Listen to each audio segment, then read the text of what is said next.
Newcastle as well.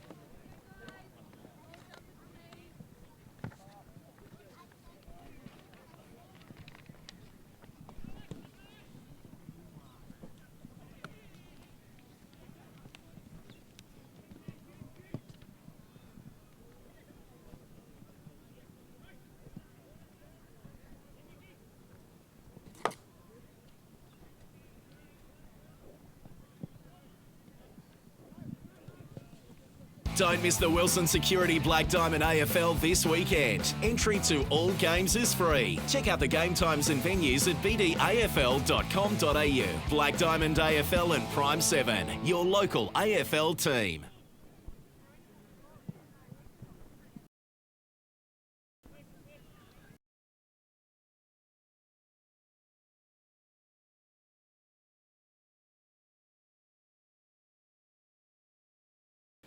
Good afternoon, ladies and gentlemen. It's round 2 Black Diamond Premier Division action from Fagan's Oval here at Warners Bay.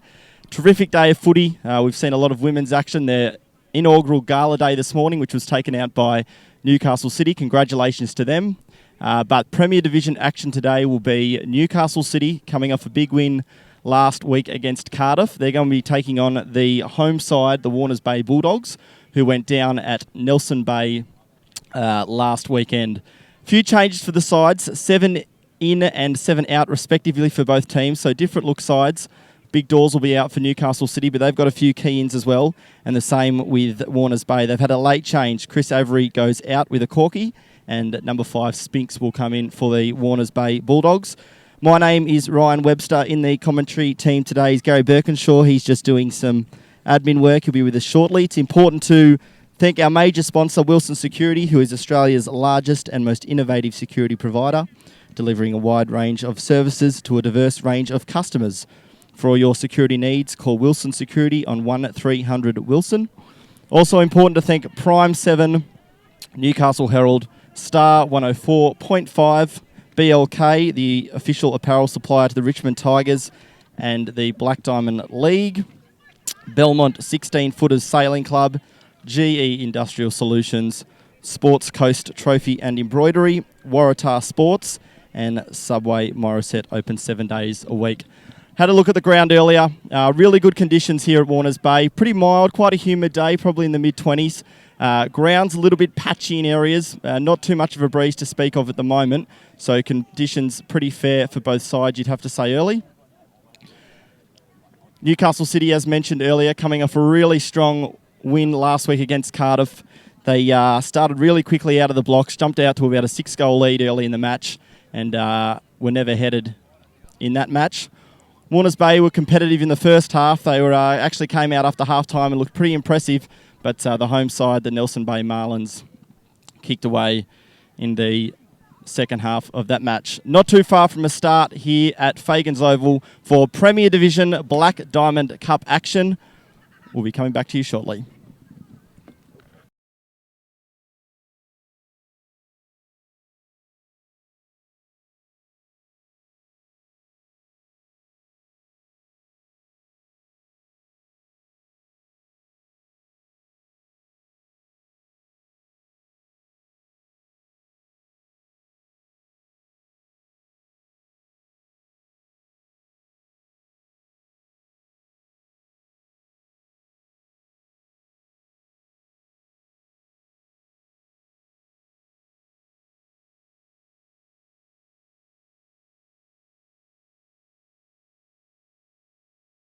And more, Stephen Bloom and Lee Mills. The boundary umpire today is Jacob Johnson, Lincoln McCauley, Chris Falley, and in goals we've got Jake Lowe and Luke Beavis. We've got Statsman again, who did a fantastic job last week. He's going to be coming in at different periods of the game and giving his thoughts and stats from around the grounds in the Black Diamond and also the AFL. But we're just about ready for a start here. Fagan's Oval. Game day again. Season's definitely now in full swing. It looks like in the ruck for Newcastle City, we've got Macaulay O'Malley, who's an in this week. And starting in the ruck for Warners Bay, it looks like it might be Atkin, is it? And it's a good time to welcome in Gary Birkinshaw here. O'Malley up the top there. Right, ladies and gentlemen, Fagan's over Warners Bay. Here we go. Big clash between Newcastle City and the home side, Warners Bay. Stephen Bloom waiting to get under control. He holds the ball aloft. Can we get a late tip from you, Gary Birkinshaw, in this clash today? Should be a tight one, I reckon. Warners Bay will be much better than they were last week, but gee, they have to be pretty good to beat Warners Bay. Up they go.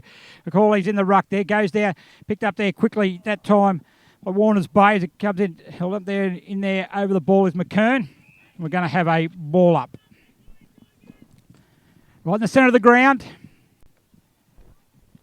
Up they go. Bloom throws the ball in the air. Atkins up against McCauley. McCauley taps it down. Mitch Knight can't pick it up. Taken there by Buckley. Buckley a long handball out in the direction. It goes back to Burns. And they're going to switch it across the other side. Comes back there in the direction now of Medcalf. Back to Burns. Out it goes out the far side. Nichols his target. Out there also heading back there might have been Gillingham for Newcastle City. It was. 2 Gillinghams here today. Pat and Jack. And out it comes in now. Anthony Atkins. Good running by the big ruckman. A poor kick, however. McKern leading in the direction. Good attack on the ball, but dispossessed now as McKern gets it. Handball out. It goes the other side to Turner. Turner on the right boot. Schmaler looms as his target. The young fella. Good leap of the ball. You love to see that by the youngster. Can't hold the mark, however. Off the ground it goes Newcastle City, and they're able to clear it out through Lang. Back it comes there now to Emerson Monk. He's also on debut for Newcastle City. A sweeping handball to his brother Jackson. Overlapping there is Jack Gillingham, and Newcastle City on the right boot. Goes down there. Marn spoils it, going up against Mark Wheeler. Falling down there now. Picked up by Pat Gillingham. Back to Mitch Knight, the coach of Newcastle City. On the right boot he goes. Leading out there. He's coming out there. He's Pfeiffer. He was up there against Gibson. Nickel tackles there was seen. It comes back. Newcastle City still into the ground. Back it comes there. Good work. Good tackle, but he's going to run into trouble there. I think one of Gillingham goes back though. He's lucky. He gets the kick out. And the mark is going to be taken there about 25 metres out from goal.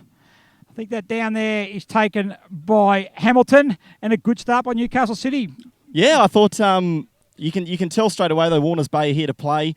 Home ground, they started really well. Good intensity and a really good jump at the ball early from Schmaler Looms. But here comes Jono Hamilton as he kicked for their first of the day for Newcastle City. It looks like he has. They're off to a great start.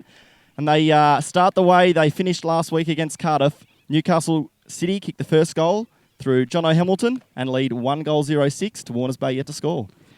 Yeah, look, a good goal there by Hamilton. A bit of a rush kick forward there, but he was able to make the most of it, and Hamilton in the right place at the right time, and they moved the ball pretty well there from the fence to the forward line there, and good to see just a passage of play back here. And when Warners Bay went attacking, Alex Schmaler-Loom, 16-year-old, he made a really good attack on the football there, and didn't hold the mark, but it was a good run attack, and you like to see that, and that'll give him plenty of confidence, and I reckon next time the next one will stick.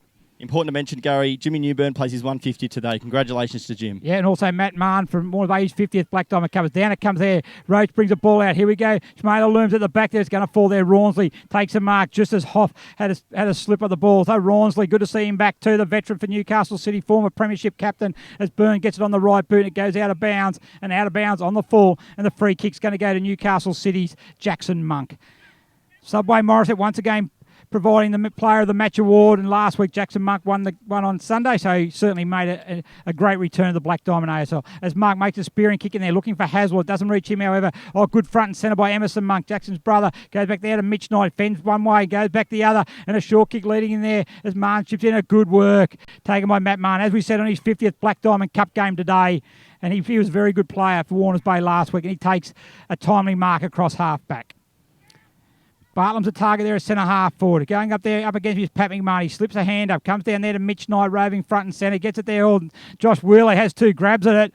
Two loose down there by Sam Gibbons. He gave him 5 metres, and Josh Wheeler was able to have two grabs at it, and still no defender. So Josh Wheeler playing a full forward in the absence of Courtney Knight. Will go back and line up for City's goal, second goal, probably from 45 metres out directly in front. I actually noticed when they lined up at the centre bounce, Wheeler actually had the whole forward line to himself.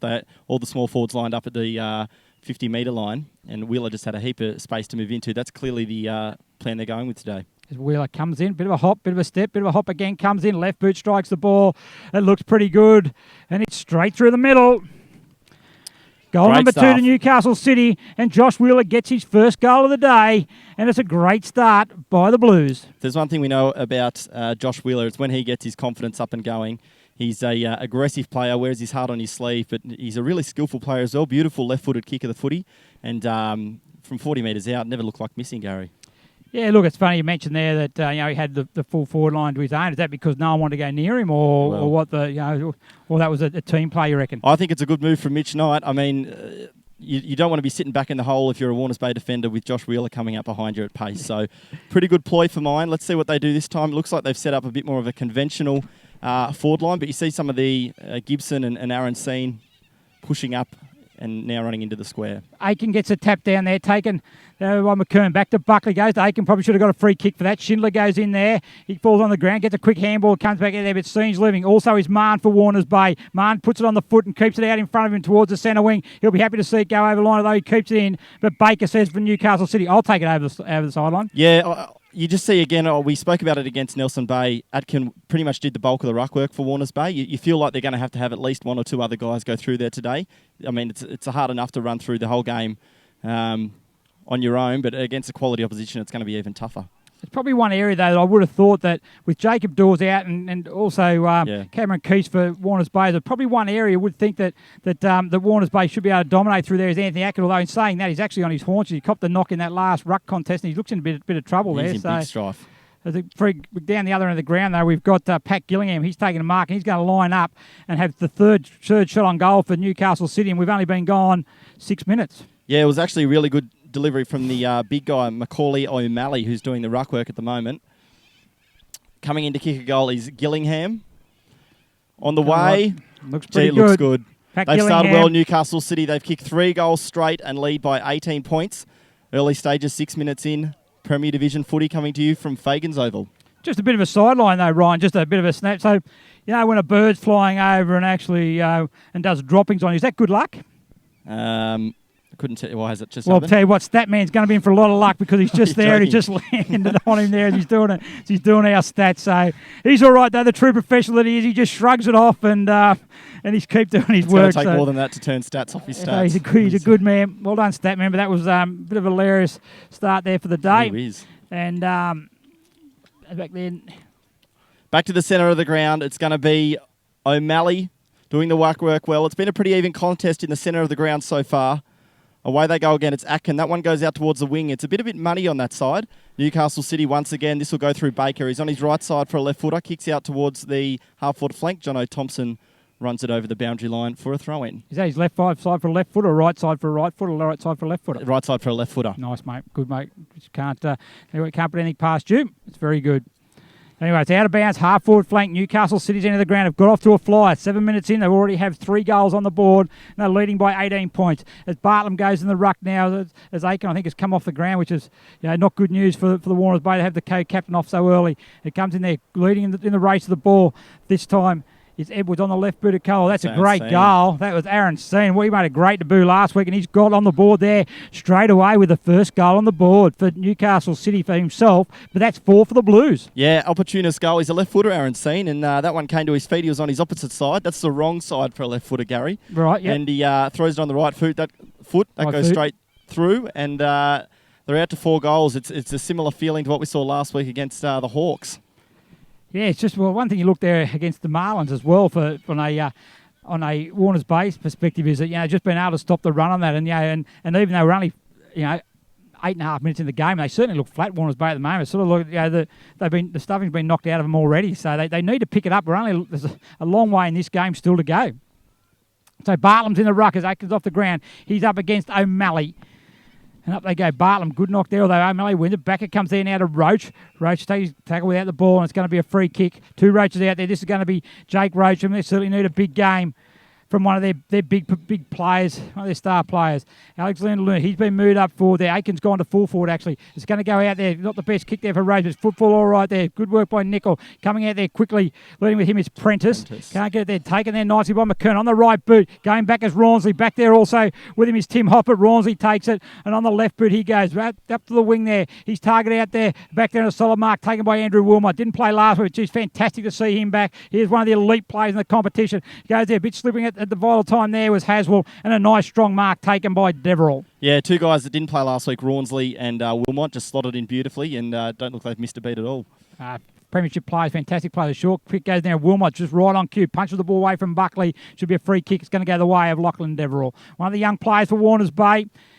On the right boot, he swings out, goes out quickly to Alex Mayer. Looms. He drops what he probably should have taken, but he's got the time there. On the right boot he goes. Kicks towards the half full, but there's no one back there. And all it is Alex Mitchell for Newcastle City. Although he touches the core, but he's got plenty of time and he plays on. On the left boot he goes and kicks it in the direction there I've seen. He can't take the mark there. Deverell's there also for Warners Bay. Picked up there by Mitchell, who's backing up there on the left boot. He goes. It's floating ball. Heading back there is Hamilton. He drops a mark.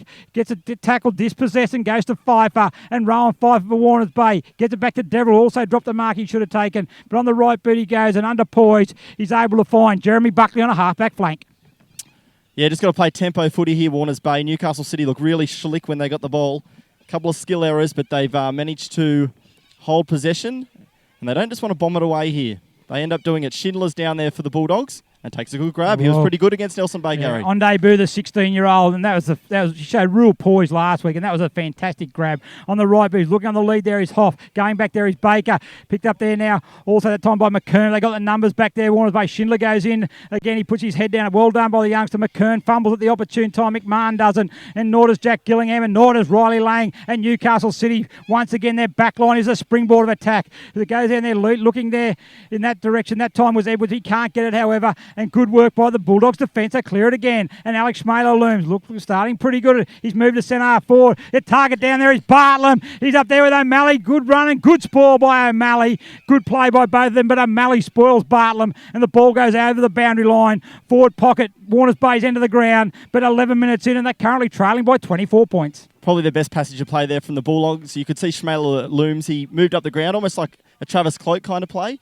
Getting a footy bit up the ground, but they've got to throw in here deep in their forward line. He's now rode that one. Good knock by Bartlam. Comes back in there. Lang goes into a play on the call there. Tough play by both of them. He gets a handball back to Rawnsley, and he's rock solid in the back pocket. A handball to Baker. Baker's handball's intercepted, however. And Warners Bay a snap on the goal. Going back there. Bartlam up against Gillingham. A good contest roving there. He's nickel off the boot. It goes and it hits the post. One behind. 23 points. Better play by Warners Bay. Much better. Lang plays on quickly and finds Pat McMahon between fullback and halfback. Where's the next target? Wilmot's one target. He's going to look to go better. And we should also mention, Ryan, we didn't mention earlier, that actually Newcastle City are kicking with the aid of probably a 2 or 3 goal wind. So it's blowing straight down the ground. As Gibson gets it, goes one way, gets on his unnatural right boot. Play on to call there now. His advantage plays Haswell, a spearing pass in there and coming straight on the ground there. This time was Jackson Crawford. Goes one way, goes the next. Left foot snap, but through for a minor score. He probably would have been better off just holding up and going back and having a set shot. Most definitely. Ran back with the flight. You want to kind of let that sink in a little bit and go back and have his shot at goal. It wouldn't have to be a massive kick, but blood went to his head a bit and he saw the big post and chucked it on the left boot. It goes in short there now. It's going to be Jeremy Buckley who takes the mark. Goes in there, looking there. It's Aiken. Good to see him back in the ruck there. I think Matty Spinks, good to see him back. He gets a handball back to Matty Marn, puts it under the wing, gets it out there now to Pfeiffer. And Rowan Pfeiffer an inclusion. Goes in there to Schindler, and he takes a good mark in front of Haswell. So Schindler now, where's he going to go? He looks in short for Roach. This is dangerous, although he marks it just in front of Wilmot. And Jake Roach, centre half back for the Bulldogs. He looks to go out there. Bartlam, he's moving well and good to see. Scotty Bartlam, profile this week in the football record. Certainly lived up, had a season playing the waffle with East Person. Good to see him back at his local club as Tim Hoff makes a charge out there. He's up against Rawnsley, gets the handball back. It comes quickly in the direction there of Prendergast, but his kick only goes as far as Jack Gillingham. Gillingham on the right boot he goes. Looks in there the direction of Connor Haswell. Falls in front of him, but he's good hands to pick it up. Back to Baker. Baker inboard to Mitch Knight. Goes one well read by Matty Spinks. If it sits up and he's away. And away he goes on the lead. Ishmael learns, but a poor kick. It only finds there is Riley Lang. And Lang on the right boot. He goes out wide to Mitchell on the switch in the other back pocket. Wilmot makes a lead on that. He's allowed to run past 3 Warners Bay players. Would disappoint coach Mark Bottrell, but Wilmot's got it. Plays on the half-back flank. Round he goes there. Deverell up against Gillingham. Gillingham gets it. Gillingham goes. Great tackle by Deverell. He gets a handball away to Gillingham. Then Mark Willis got the run of it now for Newcastle City. He tries to break the tackle of Pfeiffer. That's better play by the Bulldogs. Good defensive work has created turnover. And it goes there now from one side of the ground to the other. Roach out to Marnie. He goes one way, he comes back, brushes the tackle of Josh Wheeler. A scrubby old kick's going to fall all right, though, as Metcalf gets it. He steps around Mark Wheeler, and away goes Metcalf. On the left boot, kicking's not one of his strong suits, and that one's turned over now by Baker. Baker on the left boot, he goes in, and tell you what, that's not the greatest left foot kick in the world either, and Marnes intercepts it. Out he goes to Burns, and Burns holds it up in a half-back flank. Looks for the next target. They're just settling it down there now. When they've actually held the footy, Warners Bay have looked pretty good. They're playing good tempo footy. Just that kick around the middle of the ground. They're turning it over, but they've got another chance here. Yes, Prentice gets it, handballs it over the top, and they're away now. On the move they go. That this time is Paddy Quinn. He looks for Schmaler Looms. Up it goes, spoiled by Riley Lang. Baker's back there. Rawnsley's back there also, but Baker picks it up. Well, leg there, but gets away with it. Riley Lang stands firm. So does Rawnsley. That's better pressure. They coming in. Liam Carroll, the youngster, goes in and gives his hand. Free kick for a high tackle goes to Rawnsley. Put his head over the ball against Quinn. It just makes a difference when you've got the Generals in the back line, the Rawnsleys and the Bakers. They look so cool under pressure and they use the ball so well. You have a look in the back line. They've got some youngsters there, McMahon and Carroll and players like that, but when you've got the experienced old heads back there, it certainly it assists them as a kick goes in there, looking there for Will. And Newcastle City goes over the back there, seen leading is Josh Will. On the left boot he goes. He's pretty happy with it. I've been off the outside of the left boot, if you don't mind. Josh Wheeler, goal number 2. Yeah, I'm going to science the big Wheeler. He's kicked 2 in the first quarter, and we mentioned it earlier. He's a confidence player. Not only is he an aggressor, and he likes to show his authority in the ground, but he's a really skillful player as well, and it's not easy to kick those goals on the running on the wrong side on your preferred foot, Gary. Yeah, exactly. He just made that look second nature, didn't he? You're out there running towards the behind post and puts on the outside of the boot and runs straight through in a great conversion. You know, for all the pressure the Warners Bay, they were rewarded at the other end with a goal in Newcastle City. So 30 points of margin at the moment, but you would certainly say, Ryan, that Warners Bay are looking better in the contest. Yeah, they are. Like, you can't question their endeavour. There's just a couple of skill errors around the half-back line, kicking into the middle of the ground. And as we mentioned earlier, Newcastle City, you've got so much experience in their back line. Very cool under pressure, and they're hitting targets coming out. He's in the centre of the ground again. Aiken up against Mark Wheeler. Aiken wins, but only goes as far as Alex Mitchell. Gets a hurried handball out. Rob Schindler attacks the ball, but he overruns it. And Mitch Knight, the coach of Newcastle City, he gets it and hurries it forward. And every time you get a hurry kick out of the centre, a lot of times good things happen. And Abe Gibson, one of the multi-pronged forward line-up that forward targets. I mean, Newcastle City's got. It's going to go back. Kicked 4 goals last week. He's lined up for goal number 1 today. Yeah, along with Monk last week for Newcastle City, I thought Alex Mitchell and the coach Knight were probably in their best players, and just such big bodies in the middle of the ground, getting the inside footy, and they get it out, and another clearance, another shot on goal. And Gibson, left foot, comes in, strikes the ball. It looks good off the boot. Yeah, they're good in front of goals today. That's 6 goals from 7 scoring shots, and it's a 6-goal margin in the first quarter. And look, that's certainly looking very ominous. We've only played 17 minutes. 17 minutes into the first quarter, Newcastle City, they picked up where they left off last week. Just got class winners all over the ground at the moment. Wilson Security, it's important to mention, they are Australia's largest and most innovative security provider, delivering a wide range of services to a diverse range of customers. For all your security needs, call Wilson Security on 1300 Wilson. They are a fantastic sponsor. And just a quick shout out today, the Women's Gala Day, the GE Industrial Solutions BDAFL Women's Gala Day was taken out by Newcastle City, who defeated Warners Bay in the final. A fantastic day, and congratulations to all 6 sides and all players who participated in that. As Atkin takes the tuck down, it only goes back there now as far as Sam Edwards. That should be holding the ball. Good tackle there by Matt Marn. The free kick goes the way of Marn. Playing his 50th Black Diamond Cup game today. As is Jimmy Newburn playing game number 150. He kicks it out there, Marn. Leading the direction is Bartlam. Also out there is Mitchell. Good work by Bartlam, but the boundary line is too close. We're going to go over the line for a boundary throw-in. Just something you notice with the Newcastle City mids, when the Warners Bay have the ball, they're all dropping back into the hole. Alex Mitchell just then. That's just what good senior players do. And it's not really happening on the rebound for Warners Bay. No, look, they need to look at ways to get around that. They just can't blaze away as Aiken. Good tap over the back there. Well done by McKern. Going there is Hoff. Good use of the body there. Gets Rawnsley out of the contest. Alex Marley uses the young leg. Gets around Lang. But Lang's the old, not even old Riley Lang. What am I talking about? He's a cagey. In football sense. Cagey premiership player. But Newcastle City forces the ball out of bounds. He knows where the boundary line is, like all good defenders do. And that's their friend. And we're going to have a boundary throw-in. So up we come there now. Goes in there. Schmaler looms in the ruck against Wheeler. Over the back it goes. Liam Carroll picks it up. A handball's and no. Good pressure from Matty Spinks. Ronsley picks it up. Gets a one-handed handball out. Gets away with that. Wheeler puts it out. That should be holding the ball or a high tackle, but no. Play-on's a call. As Mitchell now gets it on the left boot. Spears it out there to Connor Haswell on a long raking lead. And he takes the mark. Just Warner's Bay side of centre wing. He kicks it in the direction now. Over the back is Jackson Crawford. He's called out by Josh Wheeler. It's a real open forward line now. Gibson will be his target. He goes wider out with a sweeping handball to Scene. On the left boot. Gibson on the lead. But he goes in shorter, and the mark is taken there by Emerson Monk. He plays on quickly. He's going in there. Is Gilliam falling over? Is Jackson Crawford? He gets up though on the left boot. He snaps it over his shoulder, and it's a goal to the young Newcastle City youngster, and that's his first, and it's goal number 7 for Newcastle City. Yeah, they're quickly undoing all of Warners Bay. Good work, Newcastle City. Once again, they had a boundary thrown in the forward pocket. They looked active, Warners Bay, and within probably 40 seconds, the ball's up the other end of the ground through good skill, a couple of uncontested marks, and Newcastle City punished them again. Yeah, you don't have to make too many mistakes, really, do you? And they're turning the ball over and just their run. That was only 30 seconds before, and there's a boundary throw in on the other side of the ground, and probably could have got a free kick out here, but the ball just went 3 or 4 kicks later. Real open forward line, and they're certainly running amok at the moment. Are Newcastle City forwards. As Atkin in the ruck there now, up against Mark Wheeler. Up they go, Wheeler with a tap. Free kick's going to go the way there of Joe McKern. So the Warners Bay midfielder is going to take the ball. On the right boot, he goes. A lead there by Bartlam. Up he goes, up against McMahon. Good Grant, good lead, good mark by Bartlam. And he's going to be out, maybe too far out of score. He's probably going to kick it from probably 55 metres out, so he'll take his best. Bartlam, probably along with Schmaler Looms, is looking the most likely to take an overhead mark at the moment for the Bulldogs, Gary. Yeah, well, look, Bartlam is probably nearly arguably their best player, so it's good. I'm glad to see he's actually playing as a key forward. That he's going there and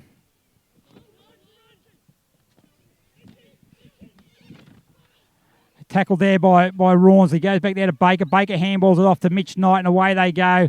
Out the far side it goes. Burns is out there. Going back there in a good spoil by Burns. And look, just some bad news there for Newcastle City as Jackson Monk has just gone past here in the commentary area. He's out of the game with a hamstring injury. So the best on ground in last week's game, he's lasted 15 minutes. So that's a big loss for Newcastle City. Yeah, hamstrings are a funny one. I mean, usually, regardless of how minor they might be, usually miss 2 to 3 weeks at least, Gary, for a hamstring. You don't want to early in the season test it. Exactly. Well, they got next week off for the Anzac Day, but look, he's a prime mover. Don't worry about next week. They're about today as well. So they're down to 21 players. So as Wheeler gets that tap down. Well done by Rob Shin, but also well done by Mark Wheeler, buttering up from his own tap. Aaron Seam picks it up. He loves it in tight. Good smother by Schooner, but they just got the numbers there, Newcastle City. Their work rate at the moment is phenomenal. As Knight brings that in, the ball doesn't sit kindly down there for Luke Roach. Leading out there is Josh Wheeler. Taken there by, brushes off Pfeiffer. He gets away. Look at the number they got in there. Well done by Tom Prentice. He gets it away. He goes. A good kick here. They got the open space, but a scrubby old kick brings Jack Gillingham into play. He handballs in that turnover there. Goes down to Wilmot. On the right boot it goes. A spearing pass in there. Gibson drops a mark he probably should have taken. They've got outnumbered here as Warners Bay, but they overrun the ball as Gibson goes back on it with Mahon. It's going to be out of bounds. Or it's going to be called for a ball up. But Prentice there had the ball coming out of half back. They had them, and then just a scrubby kick turns it over to Gillingham. So they can't afford to make those mistakes. Yeah, another skill error. But just the inside mids of Newcastle City, they're first to the footy, head over it. They just look a fraction harder at the minute. Every 50-50 ball has been gone the way of Newcastle City because they're harder, because they got more numbers at it. It's that good work there this time by Mahon. He kicks it out and over. How's it going to bounce? It sits up. Going back there is for Deverell for Warners Bay. Also back there is Gillingham. Picks it up there nicely, and well done by Paddy Quinn. On the right boot he goes into the centre of the ground, but once again he's turned that into a 50-50 kick, but courageous play there by Prendergast. He takes it away. He goes a spearing pass, looking for Roach. Up he goes, puts a hand. Well done. They got no numbers down there. He wanted to go quickly, but they had no one deeper down. So well played by Roach. Looking for Bartlam. Up he goes, and Bartlam takes a mark. Well played, the Warners Day Bulldogs. And now we're going to go back, and Bartlam is going to have a shot on goal. Yeah, it showed good patience there to Jake Roach, and that's what you had to do. He couldn't blaze away because, as we mentioned earlier, the Newcastle City mids and backmen push back and filled the gaps. But really patient play, and as we saw earlier, Bartlam's a class forward and takes a great overhand mark. Yeah, look, Jake Roach, he turned around to go, but then good play. But anyway, Bartlam, about 40 metres out, he'll kick this from on probably a 45 degree angle. Gee, good for him to kick it. Comes in, strikes the ball off the boot. It's a helicopter. It might be good enough, though. Oh, touched by Riley Lang right on the line. Not one of his best kicks there, Bardo. But But anyway, second point, 24 minutes gone. It's 43-2. Riley Lang's going to bring the ball back into play. Newcastle City going with the huddle in the middle of the ground and then leading to either flank. You move it out here to the right-hand side. Using that wind, he goes long, plays on. That's a great kick. Finds Aaron Soon. And Riley Lang, you could hear him actually call him out. He called Aaron Soon out. And so in the centre of the ground, he takes him up. Great play by the backline Soon. He loves it. Over the back, it's going to go. It falls there nicely by Crawford. He goes one way. He's lucky to be paid the mark, but he's got good poise. On the right boot, he goes looking for Gibson. And he's got it. Great grab there. Great grab taken there by Abe Gibson. He's going to go back and have a shot on goal from directly in front. And we saw Abe Gibson last week against Cardiff. He knows how to find the footy. He's a really smart forward. This stage last week, late in the first quarter, I should say, he'd already had 3 shots on goal, but actually missed all 3 of them. He started better today, has Abe. This is going to be from 25 metres out, directly in front. Well, you'd back him, wouldn't you? Comes in, left boot strikes the ball. He certainly is. That's goal number 2 for Gibson. And Newcastle City, they're really right on top here at the moment.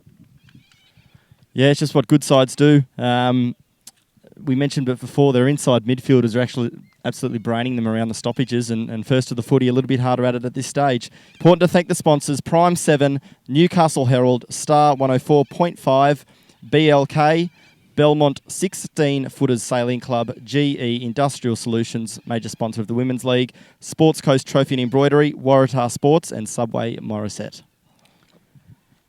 Subway Morisset, Chris Bishop, prior to their supplier of the voucher for the player of the match. And, gee, looking at this stage, it's going to be a hard choice of who's going to be, but look, it's all Newcastle City at the moment. Yeah, they're going to have to pull off something pretty miraculous here, Warners Bay. It goes down there, Aiken picks it, gets his own ball again, but he's dispossessed, but he goes in good enough to go in again. He gets a handball, a 50-50 ball, and Wilmot away he goes, shows the clean period, gets it out there, and Haswell again. They're dominating through the middle, Ryan. Absolutely. And Haswell there now on the right boot. He's on 50. It looks good off the boot. It looks very good. Connor Haswell claps it, and it's more goals. It's raining goals for the Blues here at Fagan's Oval. Yeah, really like the start off Wilmot. I think he's probably been one of the best players on the ground thus far. Just a really prime mover, left foot kick. Got it down there to Haswell, and he's another one of those forwards similar to Abe Gibson that you give him a little bit of room. They're really good users at the Sharon, and they, once again, from 50 metres, they don't look like missing, Gary. 9 goals from 10 scoring shots, and on another point, they've actually had 7 individual goal kickers kicking the 9 goals. So, look, they've got avenues, and they're just winning the ball out of the centre, and it's just... carnage at the moment. It is just, they are looking very, very ominous, Newcastle City, and anything that Warners Bay try, they just not working for them at the moment. Yeah, deep into time on here, nearly 27 minutes gone, and, you're leading by 9 goals before quarter time. It's not the way that Warners Bay would have wanted this to pan out. As up we go again. Atkins in the ruck there against O'Malley. Atkins gets it again, goes there for Buckley. Buckley can't take the ball.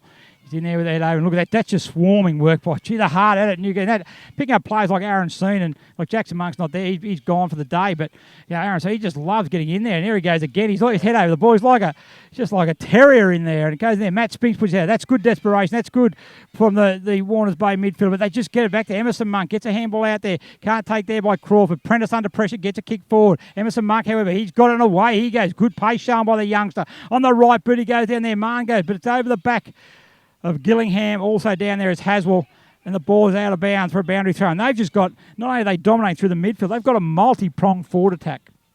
Well, I mean, all over the ground at the moment they're dominating. We spoke about Rawnsley and Baker down back, but you look at the mids, you look at the forwards, they don't have a bad player on the ground this quarter, Newcastle. Aiken comes to the ground. He looks a bit of distress there, Anthony Aiken, around the groin, and he comes there as Nickel comes on a replacement, goes down there now to Mitchell on the left boot. He has a shot at goal, and he's missed everything. He hasn't kicked a goal today, Alex Mitchell, so it probably would have been probably didn't become goal on the kick at number 8. In fact, he kicked it out in the full. Yeah, 22-9 inside 50s at this stage, and from their 22 inside 50s, they've had 10 scoring shots. So they're operating at 50% at the minute. Newcastle City, as that kick goes long out towards the half-back line, and the Warners Bay defender takes a good grab, Gary. Yeah, Matty Marn gets a short kick out there to Schindler. Schindler there between half-back and centre wing. Where's his next kick? He goes in short there to Burns. Burns takes the mark, still just not quite in the wing. So he'll go there. He looks to switch the ball across there to Matty Spinks. This is where they're falling into trouble there now. Next target, he's going to look out there. He's going to be to Quinn. He's up there going there well there for Newcastle City. Oh, it's poor handball there. Comes back there to Monk. Falls in there for Paddy Quinn. He gets a tap there. Well done there. Comes out there. Good hip and shoulder there by Wilmot on Nickel. Now it's picked up by Liam Carroll. He gets a handball. Comes back there now. Holding the ball. Free kick's going to go the way. It's going to go against Carroll. The free kick's going to go there to Quinn. Just something you kind of see when you're watching is the bigger bodies for Newcastle City. It just looks like an older, more mature side. Yeah, certainly does. As Quinn goes in there, oh, Devil, gee, got rid of his opponent as well. His opponent, Edwards, slipped at the time. He gets a handball back over to Schindler. It's up in the air. It's not going to score. Going back as Riley Lane. He takes a mark. That was one there like Devil. His opponent slipped on him. He should have took the mark, but once again went through the hands. And that's just pressure. There's nothing more than pressure. And whether the player, even though the player slipped, he didn't know that. Probably could have got a free kick there as Hazelwood falls over the back there now. Is going back there is O'Malley. He picks it up on the right boot. He gets a hurry kick going forward. Over the head for the Pat Gillingham. Moving back there is Medcov. He handballs to open space, however. Greengrass, they need to find a teammate. There's pressure there. Pressure applied there by Gibbons. The kick's only going to go as far as Haswell. And look at the forwards move from Newcastle City. The target down there is Gibson. Also the target there is going back. I think that there is Mitchell, and Alex Mitchell's going to go back and have a set shot as the siren sounds. At quarter time, Alex Mitchell's going to go back for a 10-goal first quarter for Newcastle City. Yeah, Alex Mitchell, Wilmot, these key midfielders for Newcastle City have already had 10 or so kicks. Here comes Mitchell to make it a complete dominating quarter for Newcastle City, and surprise, surprise, they've missed one, Gary. Yeah, just misses to the right. So at quarter time, at Fagan Oval Warners Bay. It is the visiting side, Newcastle City, 9-2-56, who lead Warners Bay 2 behind 2. For Newcastle City, 2 for Josh Wheeler, 2 for Abe Gibson, singles to Connor Haswell, John O'Hamilton, Aaron Steen, Jackson Crawford, and Pat Gillingham. It's quarter time here at Fagan Park, and we'll be back in a few moments.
You reached out the score, did you? Yeah. Welcome back to Fagan's Oval, Black Diamond Premier Division action here. It's a dominant lead for Newcastle City. We're going to go to stats with scores from around the ground. Thank you very much, Ryan. At Adelaide Street Oval, it's Premier Division, Killarney Vale 3-4-22, lead Cardiff 0-2-22. At Baddo Bay in the Premier Division, it's 5-2, Terrigal Avoca leading Nelson Bay 1-8. Around the grounds at the Rose Point Oval in Singleton, in First Division, it's Maitland 4-3-27, leading Singleton 2-3-15. In the earlier game at Rose Point Oval, it was a win for the Roosters, 7-11-53, 4-10-34. I'll hand you back to Ryan. Second quarter action here from Fagan's Oval at Warners Bay. Atkins doing the ruck work for Warners Bay, and he gets a dominant tap down to McKern. It goes forward for Warners Bay. Bartlam's chasing it. He was decent in the first quarter, trailing it out there to the forward pocket, but Newcastle City, as they did so well in the first quarter, they stand up. Rawnsley, the left footer. He delivers now long out towards centre wing, where Jackson Crawford takes a mark, turns around quickly and delivers into the middle of the ground. It's not a great kick. Roach leads his opponent to the ball, and tackled from behind there by Atkin was absolutely sensational, and he's going to win a free kick for holding the footy. The big ruckman has it at centre-half back for the Bulldogs. Atkin kicks forward to centre-half forward. Bartlam's the target. Couldn't take the mark. It went through Rawnsley's legs. Arms, I should say. Bartlam butters up and gets the ball back again and goes to ground. Rawnsley tackles. Looks like it's held in there. He might get pinged here. No, he doesn't. Umpire says he'll have it. Another frantic start to the second quarter, similar to how we started at the beginning of the game. Newcastle City settled better. What's going to happen here? Tap out goes towards Aaron Seen for Newcastle City. Schindler's in there for the Bulldogs. It's another scrap. Clearing it out there was Pat McMahon, and he kicks out towards the back flank. City all in control at the moment. As mentioned earlier, they have a 10-goal lead just seconds into the second quarter here at Warners Bay. Going back with the flight there for Newcastle City was Emerson Monk. Brought the ball to ground, and a tackle out there on centre wing on Roach. And the umpire will have it, Gary Birkinshaw. Fantastic calling there by Ryan Webb's the first bit of play-by-play, mate. You're a natural, well done. And we're out on the centre wing now. As Warners Bay, this will be kicking with the aid of the breeze. Can they slowly get themselves back into it? As that time up there was Kelleher. He goes up there, pushed off there was Gillingham on the right, but he goes looking for his brother, and that's a great hit out. Lace up, and he takes a good mark. On the move now, look at him go. Gibson's going to be his target. Up there against his 5, and once again, up the stretch. Out go the hands, and a great mark taken there by Gibson. It's pretty football, Gary. It is very, very pretty. They've certainly continued where they left off last week. That wasn't very pretty by Gibson, though. Wheeler then pushes out his Gibbons, going in there hard also back there. I think that time also, that might have been Gibbons who went in hard the second time, and it's going to be a ball up 25 metres out from Newcastle City goals, currently leading by 54 points. But that's what you want to see from Jake Roach. Wheeler, obviously, in that contest was the one who wanted the footy the most. Roach said, no, hang on a second, I'm going to go in there, I'm going to win it for our club. Free kick. Free kick goes way of Atkin. So relieving free kick there for the Bulldogs. Atkin who copped a knock in the midriff early in a ruck contest. But he goes out, he looks to recover there, and that's a nice kick. Goes out there, and a good mark taken by Pat Quinn. He went to handball pass there, running past there is Marn. Where's the next target? It's going to be Deverell. Looks to be moved to centre half forward. Out he goes there. It's going to be too wide for him. Also landing between Prentice, but also sits there nicely for Rawnsley. And Luke Rawnsley on the trusty left boot goes in board to his coach and captain in Mitch Knight, and he shrugs off his opponent. A right boot in there, goes in there, called by Sam Edwards, and Edwards takes it away. He goes, he's caught. Good tackle. Quinn picks it up. He's tackled high, and the free kick's going to go the way there of Pat Quinn. Opening minutes of the second quarter, and it's once again at a really good pace. Warners Bay looking a lot more competitive. It's safe to say they got a spray at quarter time, Gary. Well, you would hope so. I think there's still a place for the good old-fashioned spray, and if there was that one, it's a good kick there, and that's better by Lockie Deverell. He left high over the top there, I think, of Edwards. Handball the quite back there to Luke Roche. He gets his tackle. He gets it back to Deverell. Back it comes to Atkin. This is better play by the Bulldogs. Atkin is a good use of the ball normally. Leading out there. Well, good work by Spoman. Good spoil by Lang. Falls down to Prendergast. On the right boot, he has a shot at goal. It's coming back. Not enough. And a third minor score for Warners Bay. Better play by the Bulldogs. Yeah, you don't like to criticise the team's attack on the ball or their ferociousness at the contest, but it has to be said Newcastle City were much better in the first quarter of that. But Warners Bay, after some strict instructions at quarter time, have come out and at least matched it in intensity. Yeah, I'm not sure that you could say much that Warners Bay were were poor in the first quarter as opposed to how good Newcastle City were. They just, once again, they're getting in numbers as Mitchell gets it into Baker. Baker runs through half back. On the left boot he goes. His target says Gillingham won't reach him. He'll go to Medcar. He wanted his left side, but he has to handball back now to Rhodes to set him up. He took it though. Courageous play there. Well done there by Marnie. Ball's on the ground. On the right boot it goes out there, and that's taken by Prendergast. Takes the mark again. Handballs quickly off. It goes to Josh Nicol. On the right boot it goes. Looking down there for Buckley. Over his head, however it goes. Disappointing for Warners Bay, and it's out of bounds for a boundary throw in. Half forward flank. 55 metres around from the Warners Bay goal, and a goal the Bulldogs certainly need, as we've been playing 4 minutes in the second quarter, and it's 53-point advantage to Newcastle City. Yeah, they're going forward at least, Warners Bay, Gary, but they just can't hit the scoreboard as of yet. Good knock by McKernan. It goes there, but Rawnsley, every time they do go forward, though, they've got the numbers back there and the experience back there in Rawnsley, Baker, Lang, and now it's his Mitchell. He gets it. He just looks up there. He's got time, and you give these players time, they will find targets. And it's Mitch Knight. He's marshalling well through the centre of the ground, and the switches on the far side. Running out there is Pat McMahon up against Bartlett. McMahon takes the mark on the half-back flank. Look at Wheeler leads down. It's an open forward line. Wheeler on the charge. It's not going to quite get to him, though. It doesn't matter him. He'll pick it up. Anyone his way, look out. He gets the big turning circle of a Mack truck, but he gets away with it. Out it comes to Mitchell, and it is open. Gibson will be his target. Down there also, Pfeiffer, and that's a poor kick there by Alex Mitchell, and Rowan Pfeiffer takes mark. Handball back, it comes there to Roach. He looks there for his brother, and his brother takes the mark there. That is Luke Roach who takes mark. His next kick there goes there, looking over the top there. It was for Nicol. It falls down to Prentice. Prentice picks up. He's out. Good handball to Nicol. That's better play by the doggies. In it goes there. The hurried old kick there. Rawnsley attacks the ball with Schindler, and Rawnsley wins it out only as far as Kelleher.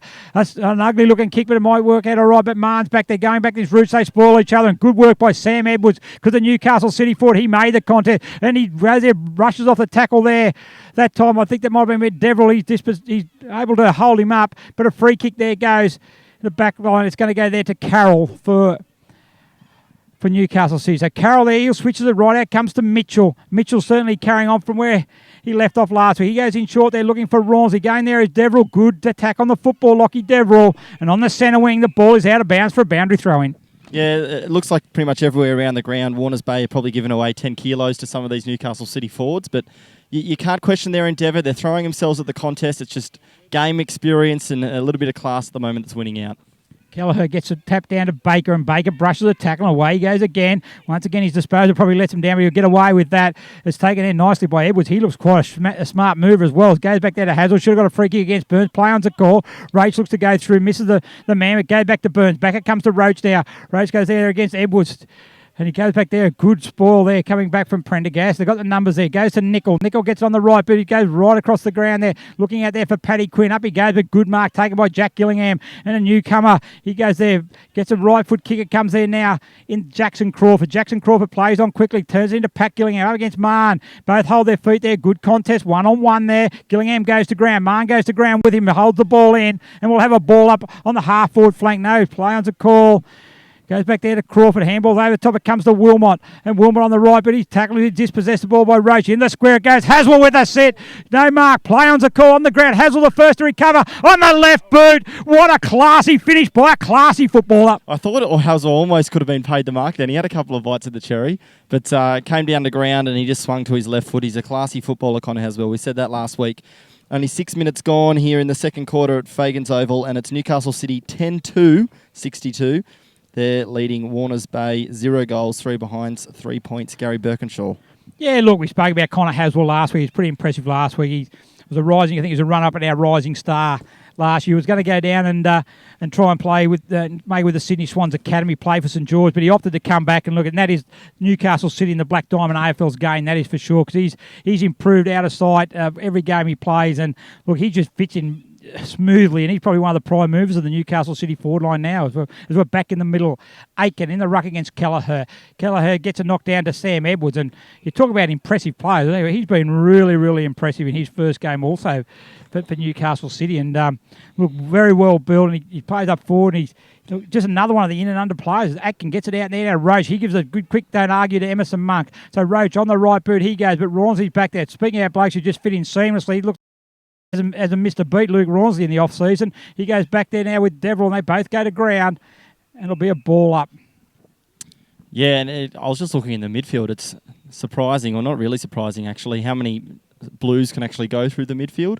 They've just got so many guys that are primed to do the hard running and win the ball inside. As Spinks has a shot now from the forward flank, about 50 out. Gee, it was a good kick. Gee, that's class there. Matty Has Spinks. he kicked it? He has kicked that. What a missed. That is a brilliant goal for Matty Spinks. Gee, they needed somebody to stand up. Spinks just got it. The ball was sort of bobbling around in his hand, and he just threw it down to the right boot. And gee, didn't they need that one, Warners Bay? That's their first for the day, and we are 8 minutes in to the second quarter, and that takes them to 9 points in total on the Wilson Security scoreboard. They are Australia's largest and most innovative security provider. They deliver a wide range of services to a diverse range of customers. For all your security needs, call Wilson Security 1300 Wilson. Ryan, we were talking before about the midfield, and I think if you put Warners Bay best midfielder in there, there's no doubt about it. They're probably on par with Newcastle City. But when you have to when the first midfield have to take a rotation, the next players are able to go through, and that's where I think Newcastle City have got the advantage. They've probably got 6, 7, maybe 8 players who can easily rotate through the midfield, and I don't think Warners Bay have got that many. Yeah. So it comes down there now. McKern gets a hurry kick forward. Better play here as it goes in the direction of Quinn. Quinn just looked at back-to-back for the Doggies. He's on the right boot. How's it go? It looks pretty good. Yeah. Well done, Warners Bay. Back-to-back goals. And it just puts a bit of a spark in the crowd. There's probably 200 or 300 people here out on the wing. They've been very quiet early on today. But, that's what they want to see early in the second quarter. A couple of goals. They want it to become a bit more competitive. And it was a really good tap there from the big ruckman Atkin. Tapped it down. Great clearance. And away go the Dogs early in the second quarter.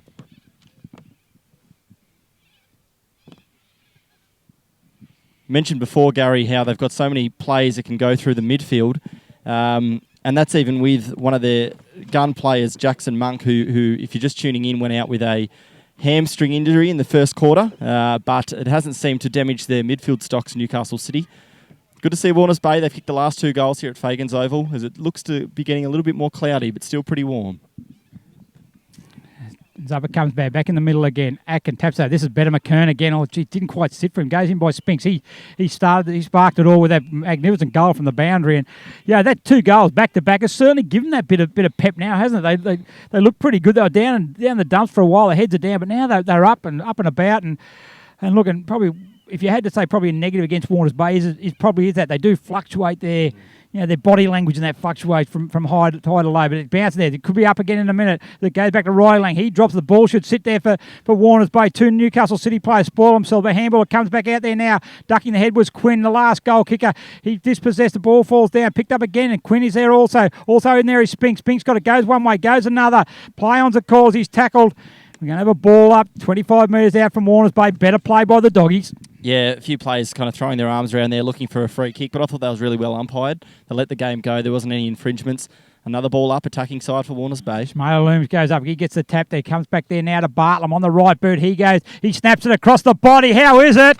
It is goal number 3 to the Doggies, and with the win, they're coming back. Quinn, Bartlam and Spinks, the goal scorers here in the second quarter for the Warners Bay Bulldogs. And Connor... Was it Haswell that kicked the goal for City? They've kicked one goal this quarter. But Warners Bay winning so far, at least in this quarter, with 3 goals to 1.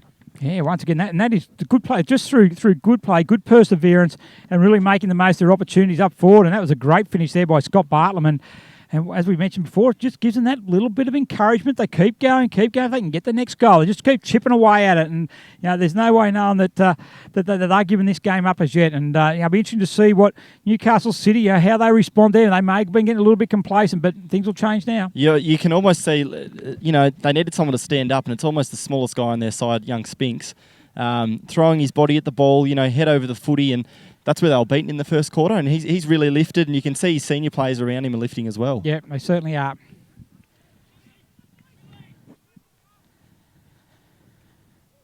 So in the centre of the ground we go again. 3 goals on the trot to Warners Bay. Atkin in the ruck there against Kelleher. Kelleher wins that, but it's going to come down full direction of Marn. On the left boot it goes again, but they got good smother there. Overrunning the ball that time was Edwards, picked up by Wilmot. Handball it back out there now. In the direction, that was O'Malley. Kicks in there, going forward Newcastle City. Wheeler comes out there. Probably should have got a free kick for holding the ball, and it is a free kick to Josh Wheeler. And he's going to take a kick from 50. Probably a bit too far out to score, I would have thought, into this breeze. Yeah, just turns his back on his forwards, and that's a sign of a true forward saying, I'm going to have a crack here. But into this breeze, he'll have to kick at 50 metres. Yeah, certainly the footwear has certainly changed. And look, the bright green boots are certainly in, and Josh, you're not going to miss him. It'd be hard to miss him if you didn't have them on. Comes in. This will take his best.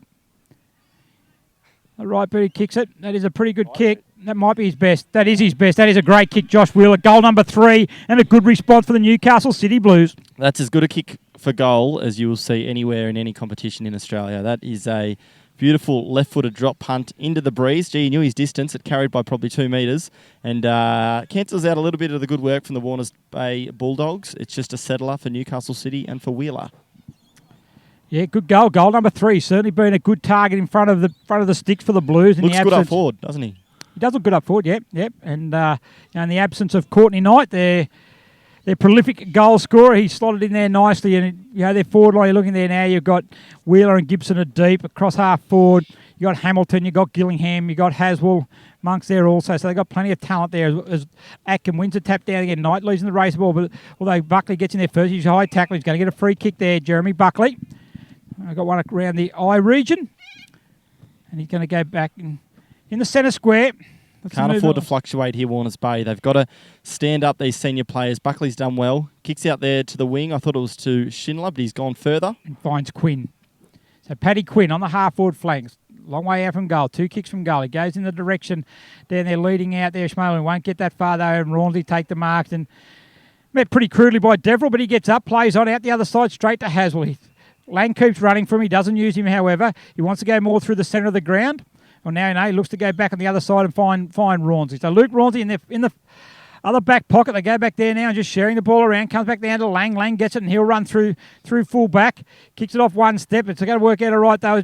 As it falling in there is O'Malley. So O'Malley takes it on the right, but that's not the best kick, however. And they certainly mucked around with it, Newcastle City. And it's come undone as Pat Quinn takes the mark.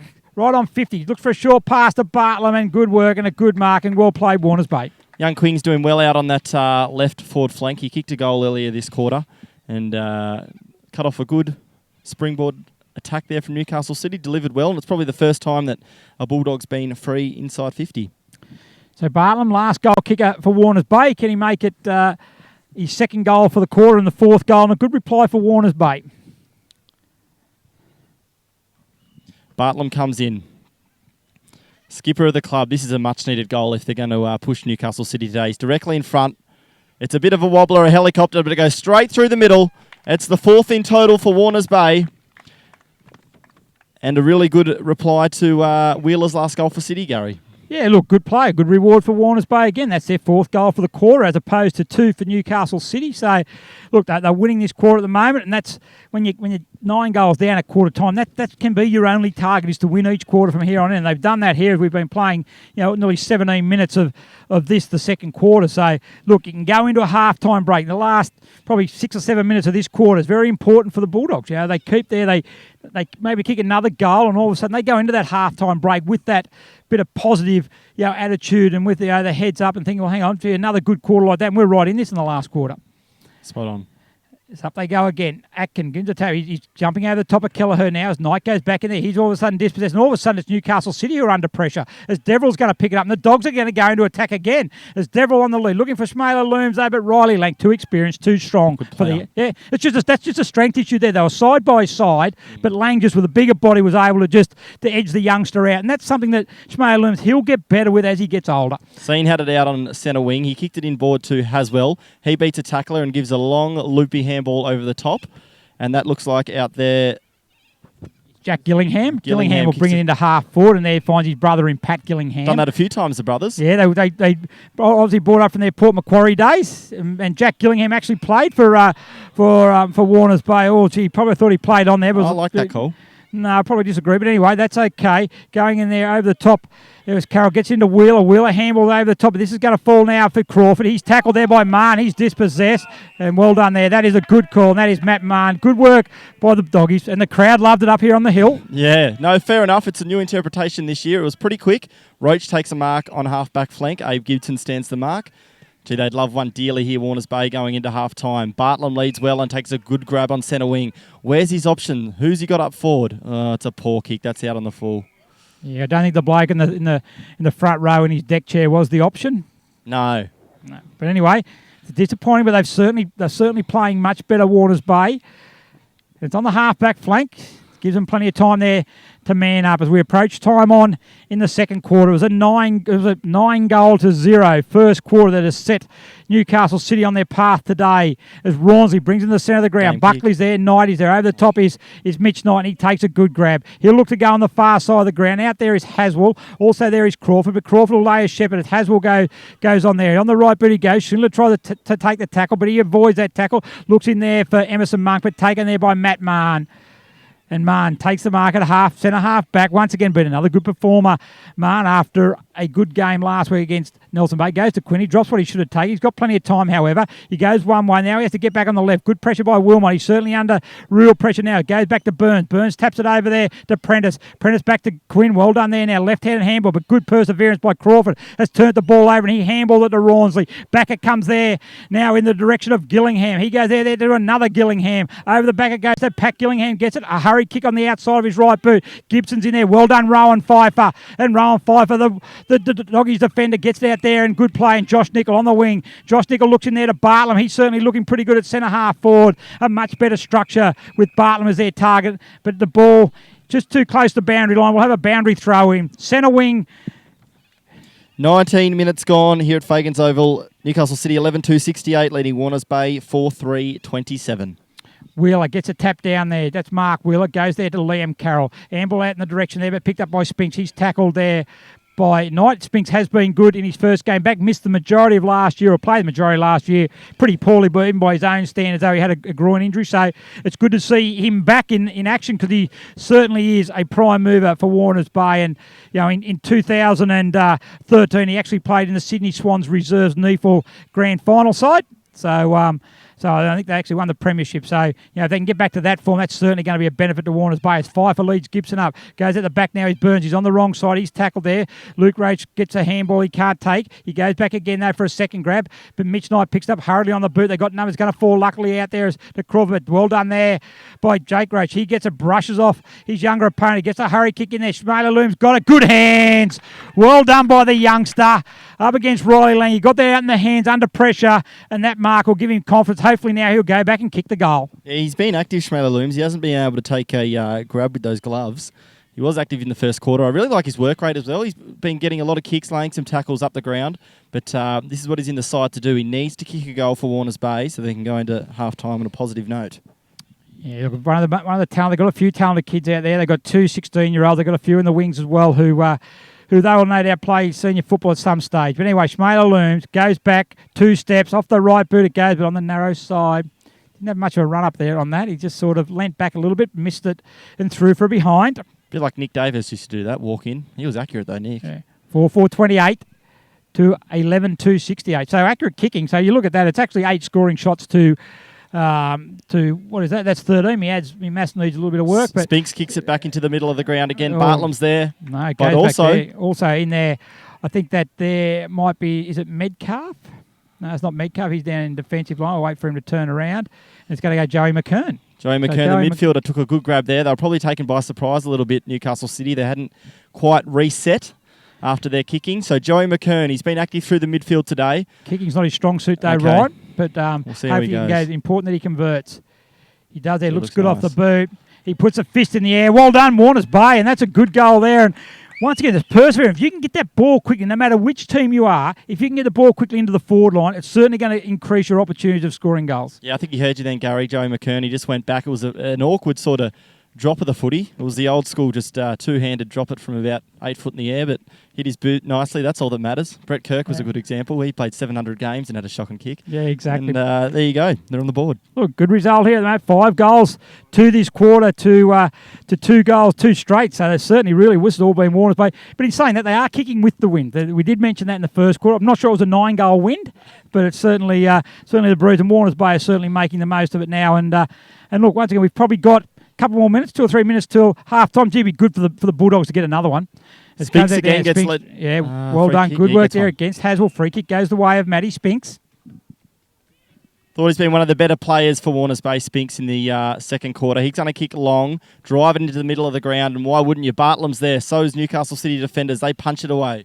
As it goes there now, Quinn taps it over the back in the dangerous area. Nichols there. A hurry kick off the ground there by Joey McKern. And out of bounds for a boundary throw-in. Just be interesting to see here how quickly they can set up Warners Bay, because the coaching staff, they dearly love a goal. They're going to be tired legs, but they're all kind of jogging into the spot now. What's their setup look like? I was just going to mention that Jimmy Newburn, in his 150th first game, we've yet to call him, Gary. No, he's a second half performer, Jimmy Newburn. It goes in there now. Rush to it off the ground. Is it off the ground? I think it is. That is a great, fantastic goal there, kicked by Jeremy Buckley. That's his first for the day. And it's goal number 6 to Warners Bay. And would you believe it, the margin is back to 28 points. It's very respectable. 5 goals down. You mentioned it was a 9-goal first quarter for Newcastle City. They've tied it back really well. You mentioned, Gary, there's a breeze heading down that way. I'm not sure it's that influential. Maybe it was in the first quarter, but I think all over the ground, Warners Bay have probably been the better side this quarter. Yeah, we're starting to win in the midfield. They're doing really well. And you mentioned it early, right in the start there, is this quarter. Matty Spinks has really sparked. He kicked that goal out in the flank, but just he got in. I don't know whether that just improved his confidence a little bit, because now he's all of a sudden, he's putting himself more in the play. And when he's up and running, he's in the middle there now, and he gets in there because he gets in and under and really works hard and gets that ball forward. So well done to Matty Spinks. It's a really young midfield there for Warners Bay. It comes down there against Wilmot. He did dispossess there. Wheeler's come up to centre half forward. Mitch Knight's there, and well done by Deverill again. He runs into a tackle there that time of Emerson Monk, and we're going to have a ball up there. Good work there by Deverill, as you said. It is a young midfield.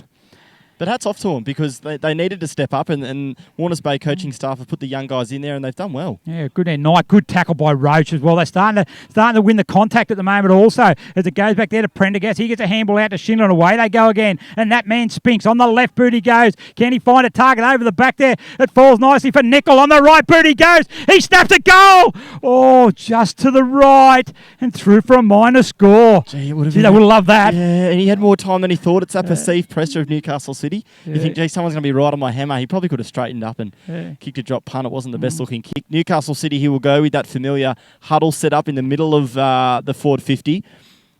I saw it earlier. One half leads to one side, one to the other. It's an old school tactic that's been going on for 100 years, but it's working fairly well for them. Gee, he did well, Nickel, to actually win that contest. It was really good. And that man Spinks again, though. Matty Spinks out. It goes wide there. Well done to Aaron Soon. It's too wide. It could be too wide. No, he takes the mark. Good positioning there by the boundary umpire. Aaron Seen, of course, a boy from Launceston in Tasmania, slotted into the Newcastle City side beautifully last week in the midfield. He played a defensive role early on, but he looks a real good player. Just a quick note on the boundary umpires too. They're probably unnoticed today, but out on the far side of the ground, you've got two youngsters in Lincoln McCauley and Chris Valley out there running a boundary. And look, great to see some youngsters coming through the boundary umpiring ranks. So absolutely, that was a really good tackle there from Pat Quinn. Newcastle City looked pretty ominous moving forward, and laid a really good tackle. And Warners Bay crowd won 50 metres, but he just had to go back around the mark. And it'll be Quinn, who kicked a goal earlier in the quarter. He's looked pretty active out on that left forward flank. And they might have time for maybe one more attack. Warners Bay, that's a game kick out to wing, but he's kicked it to a good player. That's McKern. Back it comes there now to Roach. Roach ducks around Wheeler. Goes on the right boot now, looking there for Bartlett. As we spoke about him, good to see him at centre half forward. Over the back it goes there now. Schindler, but Bartlett's going to have first. No, he's not. He's second to us. Emerson Monk is first. Rawnsley, quick hands out. It comes there now to Jack Gillingham. And they'll switch it on the far side. The foot race is on. Wilmot's out there also with Quinn. They were down in the back line a minute ago. Wilmot picks it up and gets the kick to Pat Gillingham. He's leading out there with Metcalf. The boundary line is too close. And one of those young boundary umpires I was talking about is going to throw the ball back in on centre wing. A good second quarter by the Warners Bay Bulldogs, down by 54 points at quarter time, have now brought that margin back to 27. And no doubt 27 points down at half time, they'll believe that they can really get back into this game, because they've matched it. If not, they've been better than Newcastle City this quarter. So keep your heads up. They could come from behind here. There's Roach on the right boot. He goes again. That's going to go with it. It is a bit windy because that ball's carrying. It goes to McKern. McKern and Rawnsley. There's a foot race there by the veteran. McKern shows a bit of experience there. The ball just doesn't bounce right. It nearly bounces the square, but right near the behind post. Out of bounds for another boundary throw-in. But they forced it forward. I think a boundary throw in that part of the ground, that's a win for Warners Bay. They're going to want their small crummers. Where's Spinks? Where's Quinn? These young guys who have really stood up this quarter. They could snap a goal here and get their tails up even more. Watch Bartlett to take this out of the ruck. Gary Ablett-esque. Nice throw in there by the young boundary umpire. He goes in there. Good work there by Kelleher. He pushes Bartlett out of the road, and he's able to get it, though. And Knight, he can't take possession of the ball. We're going to have another boundary throw in. You can just see the ruckman Atkin here. He's standing himself right in the middle of the forward 50, just trying to build a wall, Warners Bay. And they've also got Roach sitting on his own in the centre square waiting for the quick kick out. I would like in this situation, I would like Atkin to go right down the forward line and use have the ruckman down there, and then Bartlett becomes a bit more dangerous as well, but they're going to clear it out there now as Baker overruns the ball, though. Sean picks it up in a hurry kick on the right boot, goes out there as Gibson, he's there, but Quinn's going to get to the ball before him, but the boundary line is going to get to the ball before any of them. We're going to have a boundary throw in, half-forward flank, almost here at half-time at Fagan's Oval, and it's Newcastle City, 11-2-68, leading Warners Bay, 6-5-41, all 6 Warners Bay goals coming in this second quarter after Newcastle City kicked 9 in the first. As Atkin picks up, handball the back there. I think the back there is 5. He can't tackle it. Gibson tackled there by Roach. A hard tackle in the centre of the ground. Taken there, however, there might have been out there by the Newcastle, but anyways, taken there by Mann on the right boot. He goes, a towering kick. McKern against Rawlsey. McKern's ball. Is it going to sit for Schindler? It doesn't sit kindly for him. Haswell picks it up. Good tackle by Schindler. Out it comes there now by Prentice. He goes one way, goes in there. The little diminutive forward. Oh, out there. Can't take him by Schmaler Looms. Up against McMahon. A couple of youngsters there. Schmaler Loom handball the back. McKern on the right, but great smother by Rawlsey. And back it falls fortuitously to Crawford. Rawlsey gets it back. He looks for Wilmot up against Roach. Good use of the body by Roach, but Wilmot very experienced. It goes over there now. Oh, a party trick there by Kelleher. Takes it around his back. He gets on the left boot. Goes in there to Pat Gillingham. Spoiled there by Metcalf. Edwards goes there, but Monk goes to it first. Back to Pat Gillingham. Further back it comes to Crawford. They're going back there, the Blues. But good, cool work by the youngster in Crawford. And Haswell takes the mark. But just as the half-time siren sounds, and a fantastic quarter by the Warners Bay Bulldogs. They kicked 6 goals, 3 to 2 goals straight from Newcastle City. And at half-time, it's Newcastle City, 11-2-68, leading Warners Bay, 6-5-41. Goal kicker so far for the game, so far for Warners Bay, 2 to Scotty Bartlam, singles to Joe McKern, Patrick Quinn, Jeremy Buckley and Matty Spinks. For Newcastle City, 3 to Josh Wheeler, 2 for Connor Haswell, 2 for Abe Gibson, and the singles are Jono Hamilton, Aaron Seen, Jackson Crawford and Pat Gillingham. Important to thank the Bar TV and Black Diamond AFL sponsors. Wilson Security are Australia's largest and most innovative security provider, delivering a wide range of services to a diverse range of customers. For all your security needs, call Wilson Security on 1300 Wilson. Prime 7 has more footy on more nights, live and free. Prime 7's coverage includes 4 games every round on 7 Mate, including the marquee Friday and Saturday night matches. Black Diamond AFL and Prime 7, your local AFL team. Newcastle Herald. The Newcastle Herald plays an integral part in the Hunter community. The Herald's reporting and commentary leads public debate in the region, and its coverage of local issues from business and politics through to sport and entertainment is second to none. The Newcastle Herald, the voice of the Hunter, in print, online and mobile. Star 104.5. Star 104.5 plays the music we all love and proudly supports Black Diamond AFL. BLK, the official apparel supplier to the Richmond Tigers, Western Bulldogs, GWS Giants, Adelaide Crows, Gold Coast Suns and Brisbane Lions, and the exclusive on-field apparel supplier to Black Diamond AFL, BLK, Beyond Limits Known. Belmont 16-footers Sailing Club, which is located on the picturesque Lake Macquarie. Belmont 16s is one of the premier venues in the Hunter region, offering the very best in dining, promotions and entertainment. For all the latest news and promotions, visit 16s16s.com.au or find us on Facebook. GE Industrial Solutions, who are the major sponsor for the Women's League, is partnering with the mining community in the Hunter for the past 50 years, delivering safe and reliable electrical equipment and engineering services to our customers. Sports Coast Trophy and Embroidery. Sports Coast Trophy are the leading supplier of trophies and embroidery on the Central Coast. They are also proud supporters of the Black Diamond AFL. Waratah Sports has been specialising in sporting equipment, sporting apparel and trophies and medals on the Central Coast for over 20 years. And Subway Morisset, open 7 days a week, breakfast, lunch and dinner. Trading hours are 7 a.m. to 9 p.m. Support local businesses. Subway, eat fresh. It is half time here at Fagan's Oval, Warners Bay. We're going to be back shortly with scores from around the grounds. Don't miss the Wilson Security Black Diamond AFL this weekend. Entry to all games is free. Check out the game times and venues at bdafl.com.au. Black Diamond AFL and Prime 7, your local AFL team.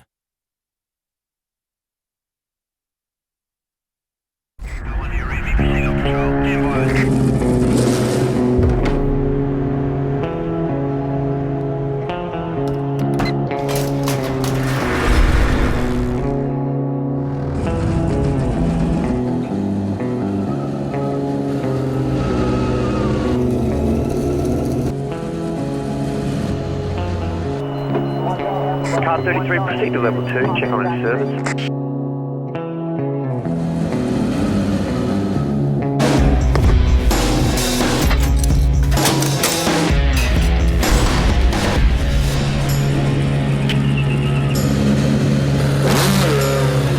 Command, this is car 33, I'm going on my break.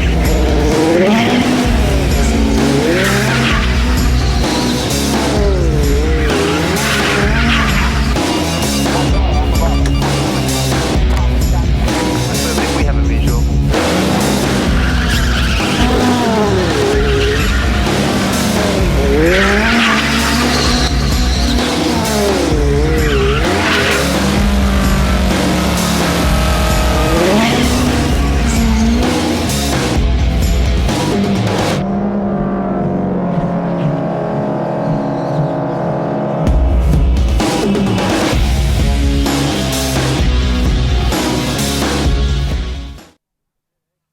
Right, welcome back to Fagans over Warners Bay for where we've got the Black Diamond Cup game between Warners Bay and Newcastle City, with Newcastle City at the moment leading by 27 points. And joining me is Rod from MEC Industries, one of the major sponsors from Warners Bay. Rod, welcome to the coverage. Thanks, mate. Good to be here. MEC Industries, mate, tell us a little bit more about them. All right, we're a diverse group of guys, various trades from bricklaying, electrical, mechanical, boiler making, and carpentry. Tackle any size and any type of project. So,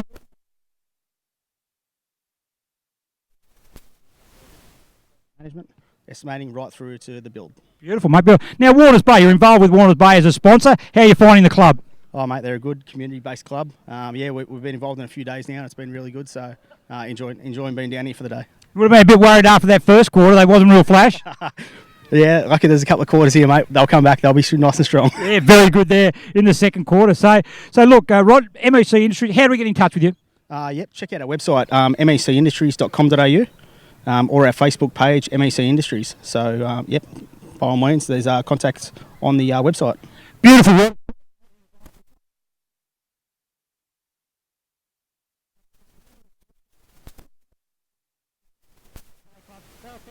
Club putting on a fantastic day here today, and they raised money earlier for the Mark Hughes Foundation. So be like Rod here, get along, support Warners Bay, or they go through their Facebook page. Come and go to the Black Diamond website, www.bdafl.com.au. I'll put you in touch with the right people. Rod, thank you very much for being involved, mate, and great to have you here today. Thank you. Pleasure, mate. Thanks.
Welcome back to Fagan's Oval here at Warners Bay. It is half-time in the Premier Division clash. Newcastle City leading 11-68 over Warners Bay. They're 6-5-41 after a 6-goal second quarter. Warners Bay are right back in this. We're going to go down to stats for some scores from around the ground in other games in the Black Diamond League. Stats. Yeah, thanks, Ryan. At Baddo Bay Oval in the Premier Division, it's Terrigal Avoca at three-quarter time, 15-7-97, leading Nelson Bay 1-5-11. At Adelaide Street Oval, it's three-quarter time over there as well. It's Killarney Vale 11-10-76, leading Cardiff 3-7-25. At three-quarter time at Rose Point Oval in Singleton, it's Singleton 4-5-29, trailing Maitland 12-10-82. And at the entrance Baddo Bay just recently finished over there, it was the Baddo Bay entrance 18-19, 127, defeating Nelson Bay 1-4-10. It's over to you, Gary. Yep, thanks very much, Statman. Joining me, coach of Warners Bay, Mark Bottrell. Mark, thanks for joining us. You're welcome. Mate, much happier at half-time than what you were at quarter time? Much so, yeah. But I think we moved the ball a lot better into our forward lines, got hold of the ball, made the ball our object, and it's played on the scoreboard, and we shut them down a bit. So a little bit, yeah, second to the football in the first quarter. Gee, you improved that around. I thought Matty Spinks was very good through the middle. Yeah, he's got some good legs. We wanted some run out of those legs. What I'm trying to do is get the on-ballers, rotate them off the bench, and give them a bit of breather so they can run out the quarters a bit better. So, good on you, Mark. Thanks very much for your time, mate. Good luck for the second half. So, yeah, back at halftime here at Fagan's Oval, some of the better players so far, in my opinion, for the first half. Joe McKern's been really active for Warners Bay, as has Paddy Quinn. He's kicked a couple of good goals. Shmaila Looms has presented well all day. He's dropped a couple of marks, but he's been a real target up forward. Thought Josh Nichols been good out on a wing. Anthony Atkin, once again, has been a dominant force in the ruck as well, and Matty Spinks for mine was probably the most dominant player in the second quarter there for the Bulldogs and also on the ground. Looking over to Newcastle City, they're still leading this game. A lot of really good players coming through. Josh Wheeler's kicked a couple of really handy goals. Wilmot's been really good through the middle of the ground. Rawnsley's been the general back there at fullback, as is Haswell. He's been playing all over the ground. Looking down the page, Ian Baker's been really good across half back. Thought Riley Lang's been really active. Gillingham at forward has been a target as well. So half-time here, Warners Bay well and truly back in the match. As mentioned earlier, Newcastle City, they're 11-2-68. Beautiful kicking for goal from them. Warners Bay 6-5-41 after a 6-goal second term. We'll be back with second half action shortly.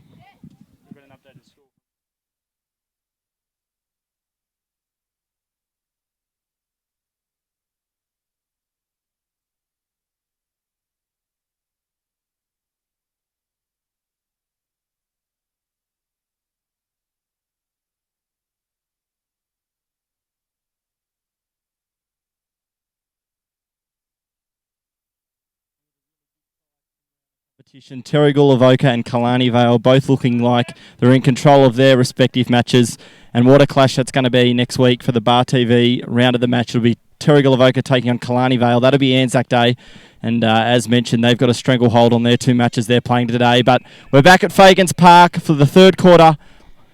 Here we go again. It looks like it will be Big Hugh Kelleher. He's rucked well for Newcastle City up against Atkin. Down it comes there now. It's going to be Newcastle City's go through. Edwards is going to have first possession. On the left boot he goes out there, and it falls well to the coach there in Mitchell Knight. Away he goes on the right boot. Looking out there for Jackson Crawford. He's been pretty good too. Pretty lively, the youngster. On the right boot he goes there. Looking in there. Gillingham goes up there. Coming out there well. Well done. He's rolling 5-3. He takes the mark and away he goes. A scrubby old kick, however. Buckley, good work. Jeremy Buckley. He certainly turned that into a 50-50 ball. And I thought Pfeiffer provides good young legs out of fullback. He's got a lot of spring, that kid. He certainly, that was an area that they've certainly improved there. So worked out from Roach. He tries to get around his opponent. Should be just holding the ball, and it was. Just for an injury front, it's been a bit of a disastrous day in relation to injury. We commented early on that Jackson Monk is out of the game with a hamstring injury for Newcastle City. Further bad news for City is Alex Mitchell has been one of the dominant midfielders. He's out of the game with a knee injury, while also for Warners Bay, their wingman, Nick Turner, did a hamstring also in the first 5 minutes. So a bit of a war of attrition out here at the moment. Yeah, gee, so Newcastle City will be down to a two-man bench. Warners Bay operating with a 3-man bench, but you've mentioned earlier Jimmy Newburn, his 150th game, yet to touch the leather. He's a impact player, Gary. He must be in the last quarter as an impact player. We go there now as Emerson Monk. He's going to go back and he's going to have a shot on goal. He's yet to hit the scoreboard for Newcastle City, but he's about 35 metres out, directly in front. Hits the ball a bit, a helicopter, but it doesn't matter. It's straight enough, and that's a good start by Newcastle City. And Emerson Monk kicks his first goal for the day. Definitely being the scoring end down to the right-hand side of screen. That'll please Mitch Knight. Warners Bay were coming at them. Warners Bay were a little bit scrappy here in the third quarter, and they've given back a goal early when they really probably needed to kick the first 2 or 3. Yeah, and Emerson Monk becomes the 8th goal kicker for Newcastle City in their 12 goals, with Josh Wheeler, Connor Haswell and Abe Gibson the only multiple. So, and that's the way it's looked on the game too. They just seem to have plenty of avenues to goal. Yeah, and you mentioned earlier, Courtney Knight, the champion goal scorer, is not playing today.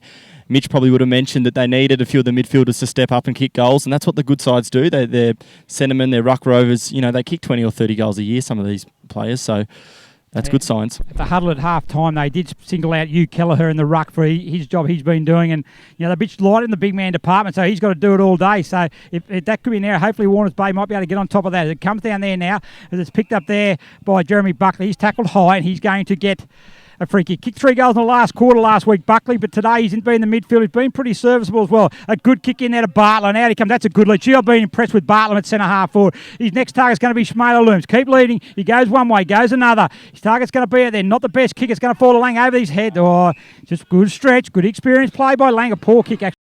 He's done a couple of those today, just hasn't got the great connection. It just does a bit of a helicopter. But out it comes there now to Sam Edwards. He swings onto his left, but he goes out further to wide on the wing. It's Mitch Knight. Knight, again, been very serviceable in the captain coach role. He looks in there coming out his Pat Gillingham. Good work there by Haswell. He kept his space and was able to prevent the Warners Bay defenders from getting there. A great kick by Gillingham. Comes in there, finds Kelleher, who moved forward. Goes out there straight away, and a good mark taken out there.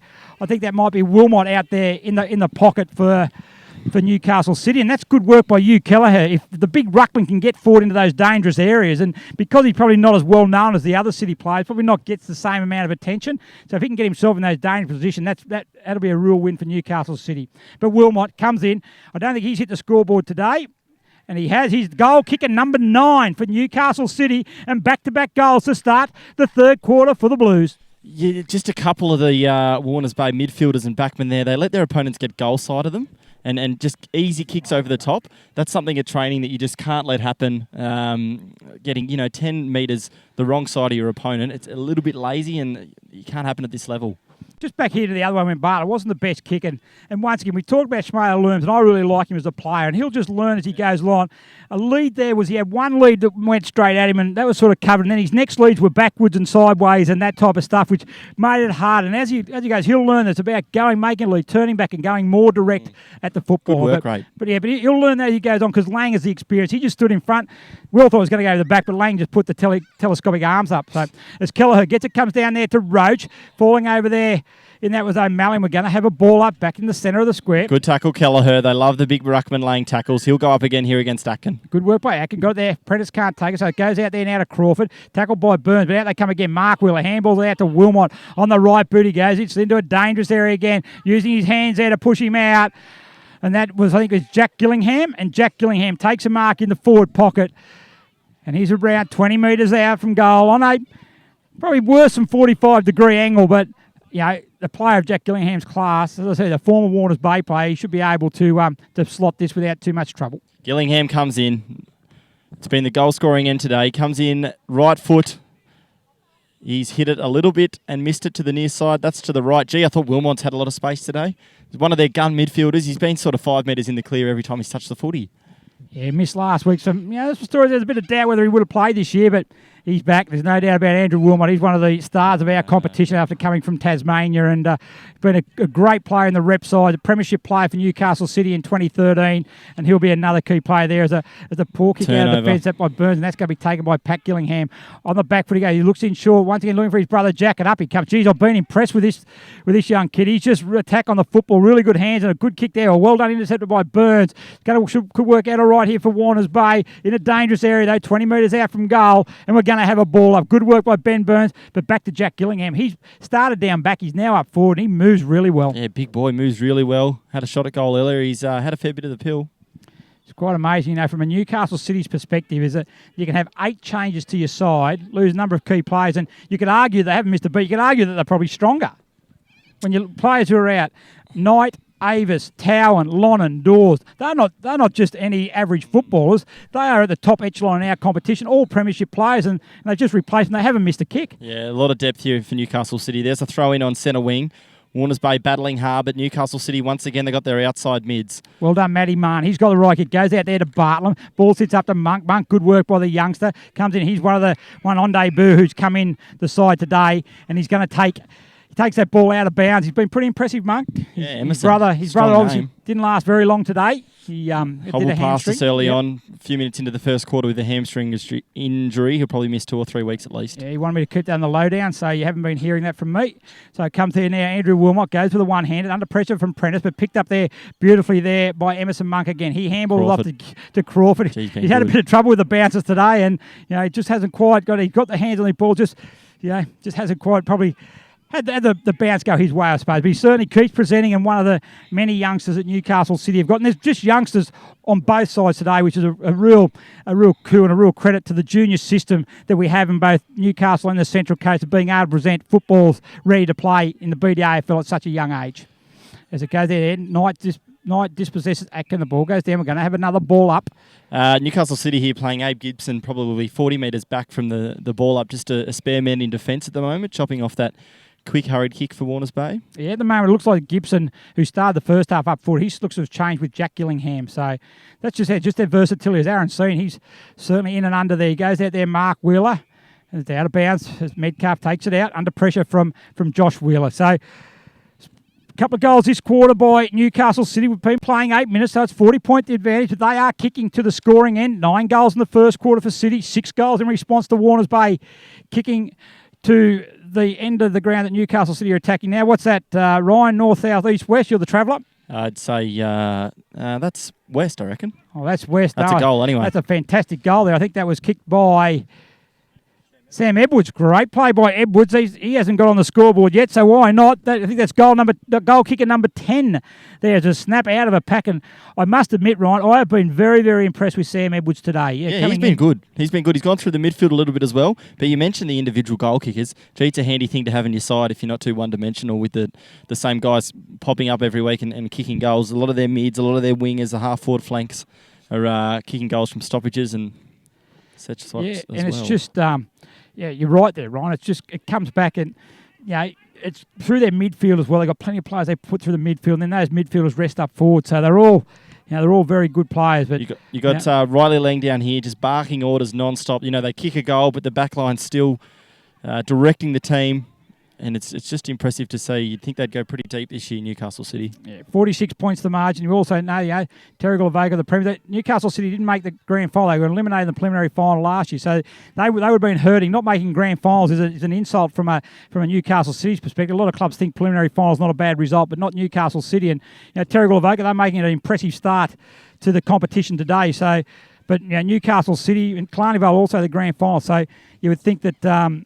And both sides looking today like they're going to have pretty big wins, Clarnievale and Terry Gulavaga, which sets up a mouth-watering contest next week. It does, and I think even at this early stage, I think you're looking at only 2 rounds in, but you look Clarnievale, Terry Gulavaga, Newcastle City. You think that they are the benchmark, but also the other 3 sides. I don't think there's a lot between them either.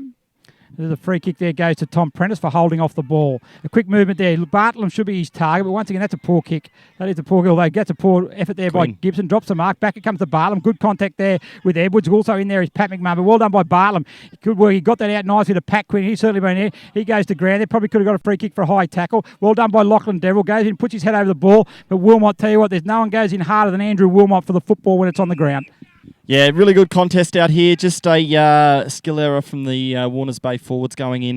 And it's hurt them a little bit today when they've delivered it cleanly into Bartlam and Schleimer. How do I pronounce it? Looms down there, yes. Yeah, they've looked pretty clean, but just a few skill errors letting them down. But you compare it last week. At the moment, they're down by 40-odd points to Newcastle City. But they are well improved on what they were against Nelson Bay No doubt. last week. And that's what I reckon Bartlett at centre half forward just gives them that target to go to. Not as much sideways movement as what they did last week in over-possessive football. And Newcastle City, they're a classy side. As Rawlsey runs from the back pocket through centre wing. Down there, good pressure down there by Gibbons, but it's going to go over the back to Wheeler. Going down there, however, is also, I think down there is Pfeiffer, who has been very impressive for Warners Bay. Yeah, he's coming been into the good. side for the first time this year. He's provided a bit of run, actually, but this is going to be a ball in a very dangerous area for Newcastle City. Over the back it comes out. Might have been Wheeler. Tackled there by Marn. Goes down there. Roach puts his head over the ball. Should have got a free kick for a high tackle. And Roach has certainly been pretty serviceable as well. Probably get judged pretty harshly, does Jake Roach, probably because we expect so much from him, because he is a talented player. But Roach now, on the back pocket he goes. The centre wing, Bartlem's his target. No, McKern's target. Up high was the young veteran. The small veteran, I suppose. Young veteran. I can call him a young veteran. And he gets it there as it comes down there. He picks up there now again, goes back there to Prentice. Prentice on the right boot, screws it back around. How's it going to bounce? They've got the numbers there, Newcastle City, though, as it's going to sit nicely there for, I think that might be Edwards on the left boot. He goes in the direction there of Jack Gillingham. And Jack Gillingham, he's got a great set of hands. Yeah, he's a good player, and he's a big kid as well. He's a real target up forward, and just backs back into contests and takes grabs. It was his set shot before that let him down. This one's probably a little further out, but directly in front. He hasn't kicked a goal today, so this is going for goal kicker number 11 for Good Newcastle signs for City. Comes in. An awkward drop of the ball, but I don't think it really matters. He's pretty confident about that, and that's straight over the goal umpire's hat. And Newcastle City, once again, 4 unanswered goals to start the third quarter. And they're now slipping out to a 52-point advantage. And don't they get around him. So Wilson Security, they're Australia's largest and most innovative security provider, delivering a wide range of services to a diverse range of customers. For all your security needs, call Wilson Security on 1300-WILSON. Yeah, so good play there. They're actually able to get it back. And I mentioned before about Sam Edwards, how impressive he's been. That was a raking left foot kick in there, and Gillingham was just a real clean pair of hands. And just an abundance of talent coming through Newcastle City at the moment. Good ruck there. I think that done by Schmaler Looms in the ruck, so really putting some work on the young bloke there as Matty Spinks through the middle there, chips in there, looking for Bartlam, but it doesn't find out. That's a poor kick by Matty Spinks. Puts his hands up. He acknowledges that. And as Paddy McMahon gets on the left boot, he goes. That's a nice raking kick. And who's that find? It's that man Edwards again on the left boot. He goes. Tackled by Race. He kicks it. Dropped the mark he should have taken down there. That time was Prendergast. But the free kicks, he's going to get the free kick, and it goes now to Roach. Roach on the kick out there, leading there is Hoff, but also leading is Lang. Lang goes to ground though, keeping his feet was McKern. He rose it there, gets in the direction there. Bartlam against McMahon. McMahon had the better body position. He was able to body Bartlam off the ball, and Baker was there to back up. He gets a handball out to Riley Lang. His kick out there, grabbed a bit of cramp. Roach gets it. He says, look, a free kick for me, and he's away. He puts the ball under his wing. He looks out there for Nichols. It's a scrubby kick, but Nichols should have a little bit of time. He picks it up on the right boot. A little short kick over. Schmaler Looms, not 15. Play on's a call. Schmaler Looms up against there that's Gillingham. Going up there is Prentice. Prentice on the left boot. He kicks it up there. Deverell there with Rawlsey. Deverell goes up. Good body there by Rawlsey. Schmaler Looms, well roved. On the right boot it goes. Across the face, McMahon's got it. And look out here. Newcastle City could be on the rebound. It's not sitting properly. Well done by Bartlam. Well done by Spinks. They've turned this over Warners Bay. Boundary line was too close. Good work there. It just didn't sit for Paddy McMahon then. No, it's a bit spongy over there. You can see the discoloured grass. It just kind of rolled across it. But they've looked a little bit more dangerous here, Warners Bay. Can't question their work ethic. As Wheeler stands his ground, gets it down to McKern, a quick handball, but only as far as Pat McMahon. On the left boot, he goes, grabs there by Roach, or if he grabbed it, he was away, but he's now under pressure from Crawford. He picks it up, tries to get a free kick for holding the ball. Good umpiring, he doesn't fall for that. Aaron Seen handballs to Emerson Monk, handball to Wheeler, and away go the Blues. Through half back they go, tackle there by Roach. Yeah, a bit unfortunate Wilmot's there. got the ball, he gives it off now to Wheeler, he'll want his left side. Boot. And, he squares it up, and it's been dropped in the goal square. Good work by Pfeiffer there to turn that down. Oh, the hurried kick. He had more time than that. And a rush kick on the left boot. It's going to fall short there, and Josh Wheeler's taking the mark. 25 metres out from goal. On probably just probably a 45-degree angle. The way he's been kicking today, though, from set shots, is probably wouldn't worry him too much. He's been good. Leading goal kicker for the Blues today. Playing full forward in the absence of Courtney Knight. He's kicked 3. He's going in for goal number 4. Comes in. Lime green boots certainly look good. Looks good off the boot. There's nothing wrong with the kicking of him anyway. And that's goal number 4 to Josh Wheeler, and Newcastle City continue on their merry way. Yeah, he's just slotted into that forward line beautifully. As we mentioned earlier on, he started the game pretty much with the goal square and the forward 50 to himself just to lead into. I think that was a really good ploy from Mitch Knight. Leave the younger guys to kind of stream back in and get the crumbs, and he's been sensational in front of goal, particularly from set shots when some of his teammates have missed a couple. He certainly has, Ryan. 4 goals today for Josh Wheeler. And they're really capitalising on it. They, once again, Warners Bay had the ball there, but just the way they were able to transition the ball from one end to the other. And, it was a good work by back there to fight for the spoilers. They had a man free in the square. And particularly from the throw-ins and the stoppages, City have been really good, just blocking for each other. That's what good sides do. Yeah, some plenty of experienced football bodies and brains in that midfield. And there's one of them right now, Aaron Sino. He's tackled, though. Falls out there now, and that's going to be taken there by O'Malley. He handballs it into no one in particular. Goes out there. Good work by Medcalf. Stands his ground now. Gets on the left boot. No, he doesn't. He runs through the centre. Handballs it off to Schindler. Where's the next target going to be? It's going to have to be Deverell. Deverell's running back there with Rauncey. Use the body there. Good work by Rauncey. Just that strength in it. That is just a more experienced and harder, bigger-bodied player there. And Deverell didn't do too much wrong, but Rauncey was just experienced. Gibson's there up against Spinks. Probably could have been penalised. That's a fair kick there. Free kick goes there to Gibson against Matty Spink. Just makes a difference. Rauncey, once again, such a good user of the footy. Gibson turns around. This is a dangerous kick, but he backs himself in. And, doesn't he kick the ball well down there to Emerson Monk. Goes out there now, good kick there, finds Haswell. Started well, bit quiet probably from halfway through the second quarter. But on the right boot he goes, a spearing kick in there. Kelleher's gone down there. Gillingham's come out. No one can take the mark. Handball back now to Wheeler. Handball back in there to Pat Gillingham. He can't get, he tries to get it there now. A bit of a party trick there. And it misses to the right-hand side. And only the fourth minor score today for Newcastle City. They hit the 100 mark, 16-4, 100 to 6-5-41. Warners Bay, 17.5 minutes gone, are yet to record a score in this third quarter. Every time the ball goes to ground down Warners Bay's end, it just doesn't look like they've got the crumbers to kick a goal. Rawnsley and Baker and these types are just cleaning up so well, and you can just tell experience. But that's a great grab taken by Schindler, who can bob up at these kind of times. I thought he was pretty impressive against Nelson Bay last week.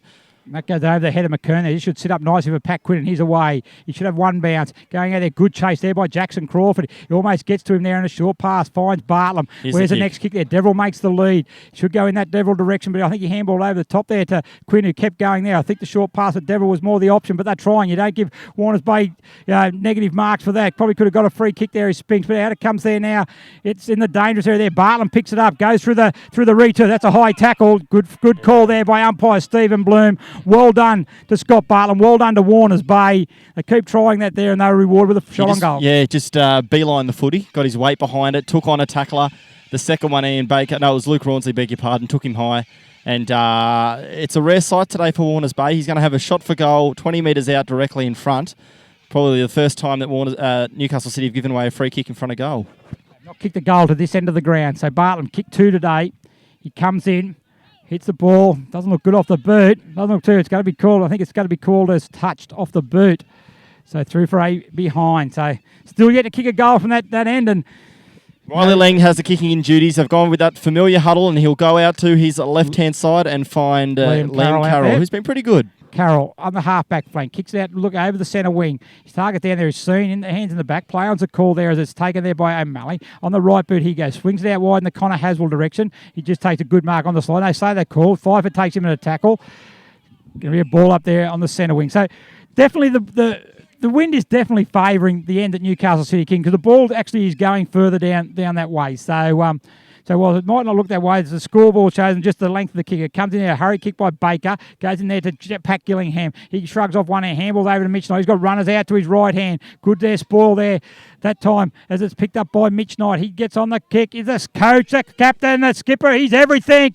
And he's now a goal kicker.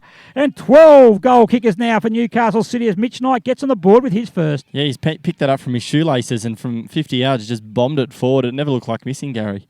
No, that's a very, very good play there. And once again, they're just able to transition the ball so well from defence into attack, and just multiple options of goal. And once again, Warners Bay need to respond. We've been almost three-quarter time. Important 5 minutes we got to go till three-quarter time. Yeah, 17-4 they've kicked. They're kicking at about 75% accuracy. It's impressive. And a lot of them aren't easy shots either. So, they've been able to really capitalise and make the most of every time they've gone forward. And it's 21 scoring shots to 11. So, they've probably been more dominant than 21 scoring shots. But say so, they've certainly Yeah, they've certainly. That probably reflects also on how hard the Warners Bay have tried to be able to, to nullify their shots on goal. But up we comes there now in the ruck. Shmael Loons up against Kelleher. Comes down there to Aaron Seen. He's tackled there. I like that play for Warners Bay, getting Schmaler Looms into the ruck. He's got a good engine by the look of him, and obviously you have to give Atkin a rest at some stage. And it's all right there when he's rucking against you. Kelleher is also another youngster. I'm not sure it's such a good option if you go rucking up against a Jacob Dawes. But good work by Bottrell. Gives him that opportunity to improve. Seen plays the advantage. Yeah, he got the advantage. He's on the right side for a left footer and kicks into the goal square. The mark couldn't be taken there. That's Haswell down there. Gets it hurried up quickly. Comes back to Sam Edwards on the left boot. Under pressure, however. And the ball squirts across the face of goals and out of bounds for a boundary throw-in. Right on the forward pocket there. Newcastle City's end of the ground. And this quarter they've come back with 6 unanswered goals after being challenged by Warners Bay. But it was a 9-0 opening quarter that certainly laid the platform for this performance today. Yeah, they did the same thing to Cardiff last week and pretty much had the game in their control sort of by quarter time. And they've done a similar thing to Warners Bay today. You just can't give good sides a start. I tell you what, though, it could be interesting now for Warners Bay as Jimmy Newburn makes his entrance. I told you that he was a late game performer. This is a big chance there. He moves there onto Rawnsley as it comes back there now to Kelleher. On the left boot he goes. And the ball mark taken there by Luke Roach. Back to the back pocket, chips it across the ground to Marn. The ball sits on its end. He's got some pressure work here under Haswell. Could have got a free kick with holding the man. Play on to call Pfeiffer. Good hip and shoulder there by Josh Wheeler. Takes him out of the contest, but the ball goes over the lines for a boundary throw-in. Yeah, just really impressed by I mean, you look at the team sheet and a lot of players come out from a victorious side last week, but they've slipped in seamlessly, and gee, that'll please the coaching staff to have such depth this early in the season. Certainly pleased the reserve grade coach as well, having the depth that he's going to have as well when they all make themselves available. As it comes out there now, well done by Metcalf. Clears with a left boot. Buckley's a target. Also going back there nicely was Kelleher though, but Warners Bay get the handball out. Well done there by Pat Quinn. Certainly been one of Warners Bay best. Goes out there to Burns, who looks like he's playing up forward. Where's the next target going to be? Jimmy Newburn's on the lead. Bartlam's the lead. He goes round there, Lang. He plays on, gets in the direction now. Bartlam's the one-on-one with McMahon. Good work there by both players. Well done by Matty Spinks. A great front and centre. Handball there, cut off by Baker. He's called with the ball. Play on's a call, however, and now comes out there by Emerson Monk. He's on the right boot. Short kick there to Mark Wheeler. Half-back flank. He goes around there. They've got numbers. Although Buckley's there. Sitting there is Wilmot. Up he goes early. Takes Buckley out of the contest, and Wilmot keeps his feet. He goes to ground there now, however. He's over the ball. Schmaler looms. There's a call for holding the ball. But Cameron Moore said, no, don't you worry about that. I'm going to have this. We're going to have a ball up. Yeah, saw Pat McMahon just drop back in the hole as they've done all day in Newcastle City. The Bulldogs were forced to kick to a one-on-one, and once again they rebounded out fairly easily. 24 minutes gone, third quarter, almost three-quarter time. Cam Warners Bay get a goal before three-quarter time as Buckley kicks in the direction of Bartlett, forced under the ball there by McMahon. They've got numbers back there. McMahon, he's certainly really thriving on his new role at centre-half back this year, and that's a great disposal, finding Gillingham. That is the Pat variety. Where's it go? We've gone to his brother a few times. There's his brother leading out. Also going back there, Gillingham. Up they fly. He can't take the mark there. Good work as Wheeler picks it up. He's kicked forward today. He goes back to Edwards. Edwards brushed off the tackle. He has a left foot snap at goal sitting in there. Wilmot's in the goal square. Can't get a handle on that. He still can't get a handle on it. Gets it on the kick. Goes to tackle there that was Prendergast. Comes out there, picked up by Deverill, and Warners Bay are able to clear it through Deverill to McKern. McKern gets it there, held up there nicely. Well run by Deverill. He runs past through half back, chips it in there now, and it's going to be Josh Nickel. Takes the mark on centre wing. Go back, not a lot to move for. So he goes across the ground to Buckley, up against Kelleher. The ball goes over the back, and Ian Baker for Newcastle City will be the first one there. He gets it onto the left boot, goes in there to Pat Gillingham on the half forward flank, takes a mark in front of Pat Quinn. Gillingham. Been another serviceable performer. Goes out deep into the pocket there. Marnes looks like going to be out there. Also heading out there is Edwards. But Edwards has got the run of the ball. He can't pick it up there. Good Shepherd coming in there on Marn by Wheeler.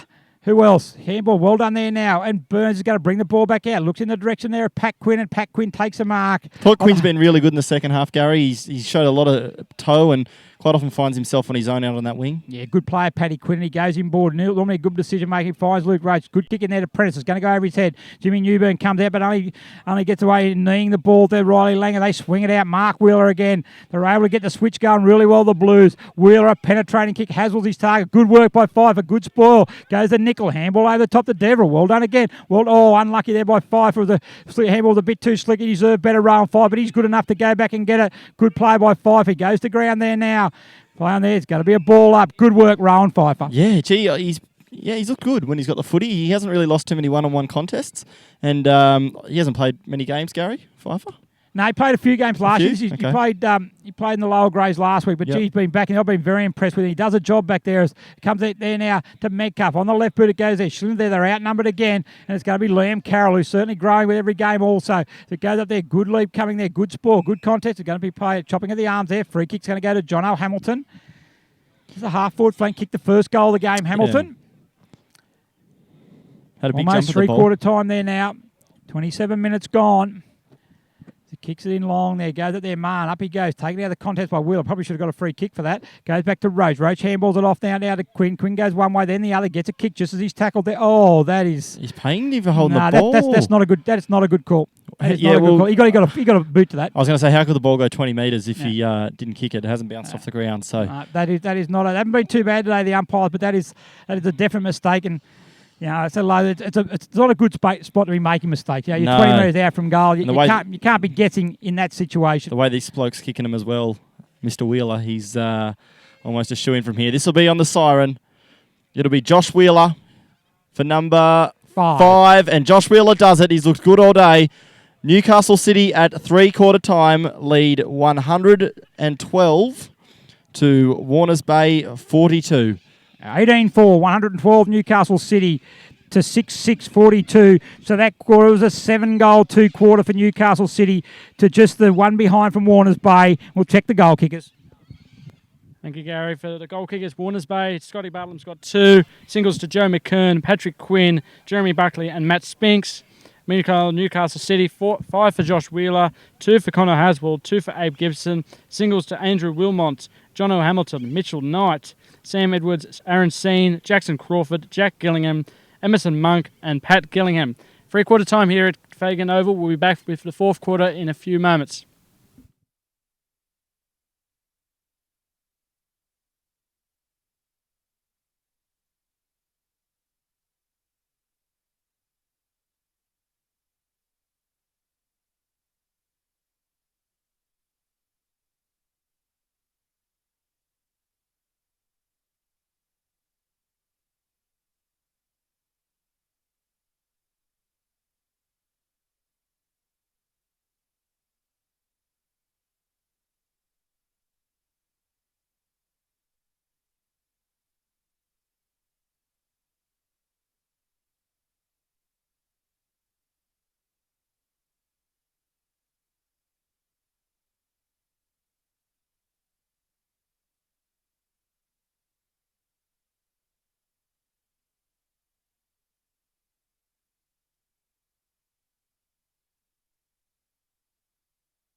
Right, back here at Warners Bay Fagans Oval, we've got the Black Diamond Cup three-quarter time at the moment with Newcastle City holding commanding lead. And joining me for two Warners Bay stores, we've got Todd and their president, Justin Petrescu here. And earlier in the year, they held a charity golf day to raise money for the Mark Hughes Foundation.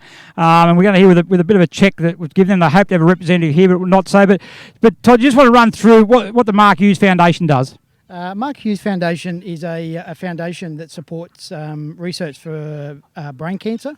Brain cancer is one of the lowest pay or lowest supported charities there is. So obviously Mark Hughes, an ex-Newcastle Knights player, suffered brain cancer himself. So when we spoke at an early board meeting about who we would support, we wanted to support a local charity. So we unanimously decided upon the Mark Hughes Foundation. So at our recent golf day, we raised a total of $4,800, which was split between the senior football club, the junior football club, and the Mark Hughes Foundation. So we've got a cheque here for $1,602 that will be presented to the Mark Hughes Foundation.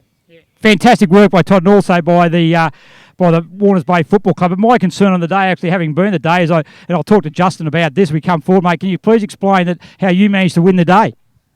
Bit of experience, I suppose. Been playing golf probably for about 14, 15 years. It was a great day. We all had a bit of fun and we had a bit of luck, I suppose. So for the first time you've done it, does it look like to be an annual event? Definitely, yeah. We want to make it an annual thing. We want to make it bigger and better. We're really happy with the 80-odd numbers that showed up for the day. As you can see, we raised a fair bit of money. So, yeah, we want to make it bigger and better from next year. Yeah, the sponsors as well. We'd like to thank the sponsors that did help for the day. So it was, a great day for us.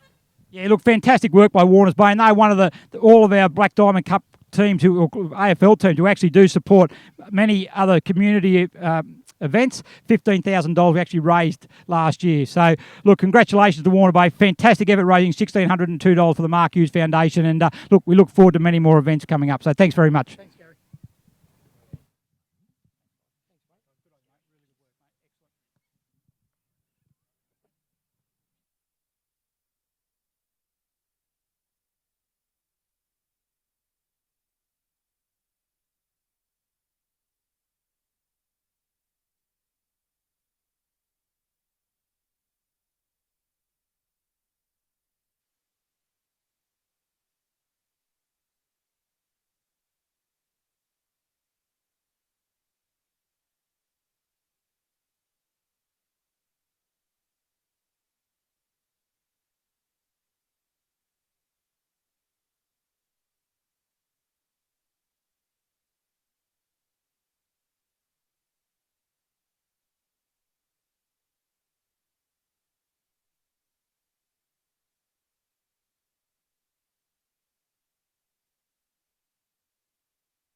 Welcome back to Fagan's Oval at Warners Bay. Before we get back into the action for the last quarter, we'll go to stats for some scores around the ground. Thanks, Ryan. At free quarter time at Baddo Bay Oval, it's a Terrigal Avoca 17-8, 110, leading Nelson Bay 1-5-11. At Adelaide Street Oval, at free quarter time, it's Killarney Vale 11-10, 76, leading Carter 3-7-25. In other results coming through from the other grounds, Rayleigh's Point Oval, Singleton has gone down to Maitland 20-11, 131 to Singleton's 6-7-43. And I'll hand you back to Ryan and Gary for the final quarter. Welcome back. Here we go. Last quarter action. It's Newcastle City with a dominant lead over Warners Bay. Warners Bay kicking with the wind. They want to play for some pride here and make sure they put a good score on in the final term. Goes down to O'Malley, who's been serviceable for Newcastle City. Riley Lang's in there. Beg your pardon, that's Aaron Seen. He gets a handball out, and Newcastle City start the last quarter the way they finish the third. Gillingham kicks forward. It's a contest there with Byrne. He does well to get a punch down to the front. That's Prentice, who's been pretty good, I thought, for Warners Bay, Gary. As it goes down there, a socket kick out by Ben Burns, and it's still a tussle with Roach going in hard. Wants a free kick for a high tackle, but probably won't get it. He's wrapped up by Aaron Seen on the half-forward flank for Newcastle City.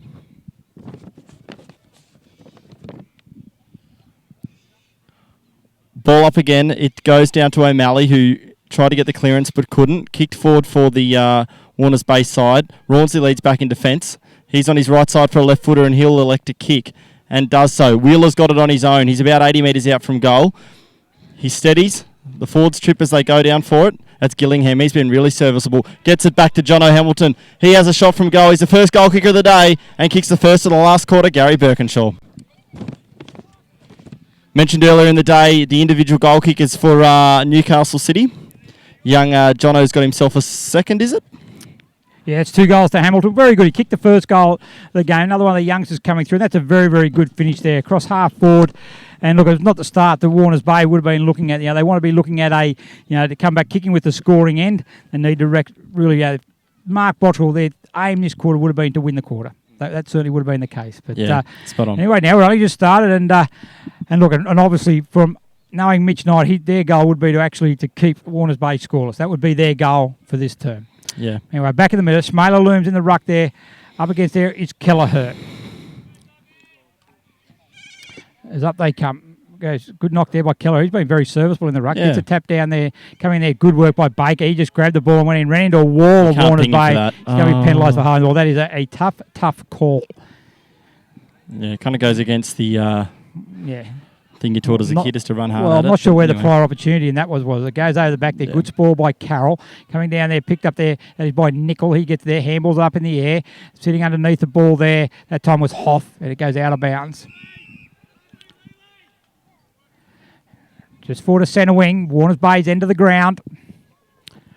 Boundary thrown in. It comes nice throwing by the boundary umpire. Goes Schmaler with the hands in the back. Play on's a call. Goes out there. Well done by Buckley. Buckley on the left boot he goes. Looks at there. Good pass. Great finds pass. Prendergast. At centre half forward. 45 metres out from goal. May be right on his limit, I reckon. There, Jake Roach is running there. He looks for a pass there. On the lead comes Bartlam. Bartlam there under pressure from McMahon. That's got to be a free kick. But play on's a call. Goes to Rawnsley. Rawnsley now goes through half back. On the left boot he goes. Hoff out there against Hamilton. Hamilton goes up. Good stretch there. Play on's a call there. Comes there by Buckley. Gets a handball back. It comes in there. Good work. I think that there is by Nickel. Goes backward. And then on the right boot. Chips it over there. Looking for McKern. Going also is Carroll. Good contest there. The old and the new. As Prentice. He's under there. Round the neck it is. Free kick. High tackle. And it's going to go there to Ian Baker. Rawnsley out wide. Goes to Mitch Knight. And they go elsewhere. Look to switch the other side. McMahon's running also out there now. Great lead by Pat Gillingham. That's a 35-40 metre lead. Good work from Marcus. He went with him. Tapped it down there. Goes to Roach. Roach is going to go. He looked to go the wrong way there. But he manages just in time to get a handball back to Pfeiffer. Looking out there for Newburn. He can't take the mark in front of Lang. And out of bounds for a boundary throw in. Jimmy, you'd dearly love to get on the stat sheet in his 150th. Jake Roach looked like he got that ball. He was going to pump it 50 metres in Newcastle way, but just in the nick of time. I was a bit confused myself, actually. I thought maybe we were wrong, but he realised it pretty quick. Boundary throw now. Rawnsley there. Up against Schmaler looms. Comes down there now to Mitch Knight. He swings it across there. Going to go full short there and taken nicely by Mark Wheeler. Once again, been pretty serviceable. They haven't had too many passengers Newcastle City today. As Mark Will on the right, but he goes out there in the direction of Jack Gillingham up against Roach. Good contest down the back there. Roving there and a nice pickup that was taken out there by O'Malley. Looks to go to Kelleher. He brushed off there by Jay Roach, but great smother there. Well done. That one by O'Malley, by Macaulay O'Malley. Certainly that when you're new into a side that's got the potential of Newcastle City, you want to be making sure you're doing everything in your power to make sure that you stay in this side. It comes down there as Kelleher. He's certainly been very impressive. Well, back to Roach, who's been one of Warners Bay best. Goes down there. Good one-on-one down there by Carroll up against Prendergast. Spinks has also been one of Warners Bay's best. He gets it there. He's going to swing on the right boot. Screws across the body. Prentice should be able to take a mark, and he does. Under good pressure by Mitch Knight. And Tom Prentice go back. He's probably too far out to score. Leeds are coming. Bartlam wants it in short. In short it goes there. And Scotty Bartlam goes back. He's been very good. He's certainly been one of the players, Bartlam. Well, he's led hard, hasn't he, all day? He's kept presenting. A little bit like Schmaler looms as well.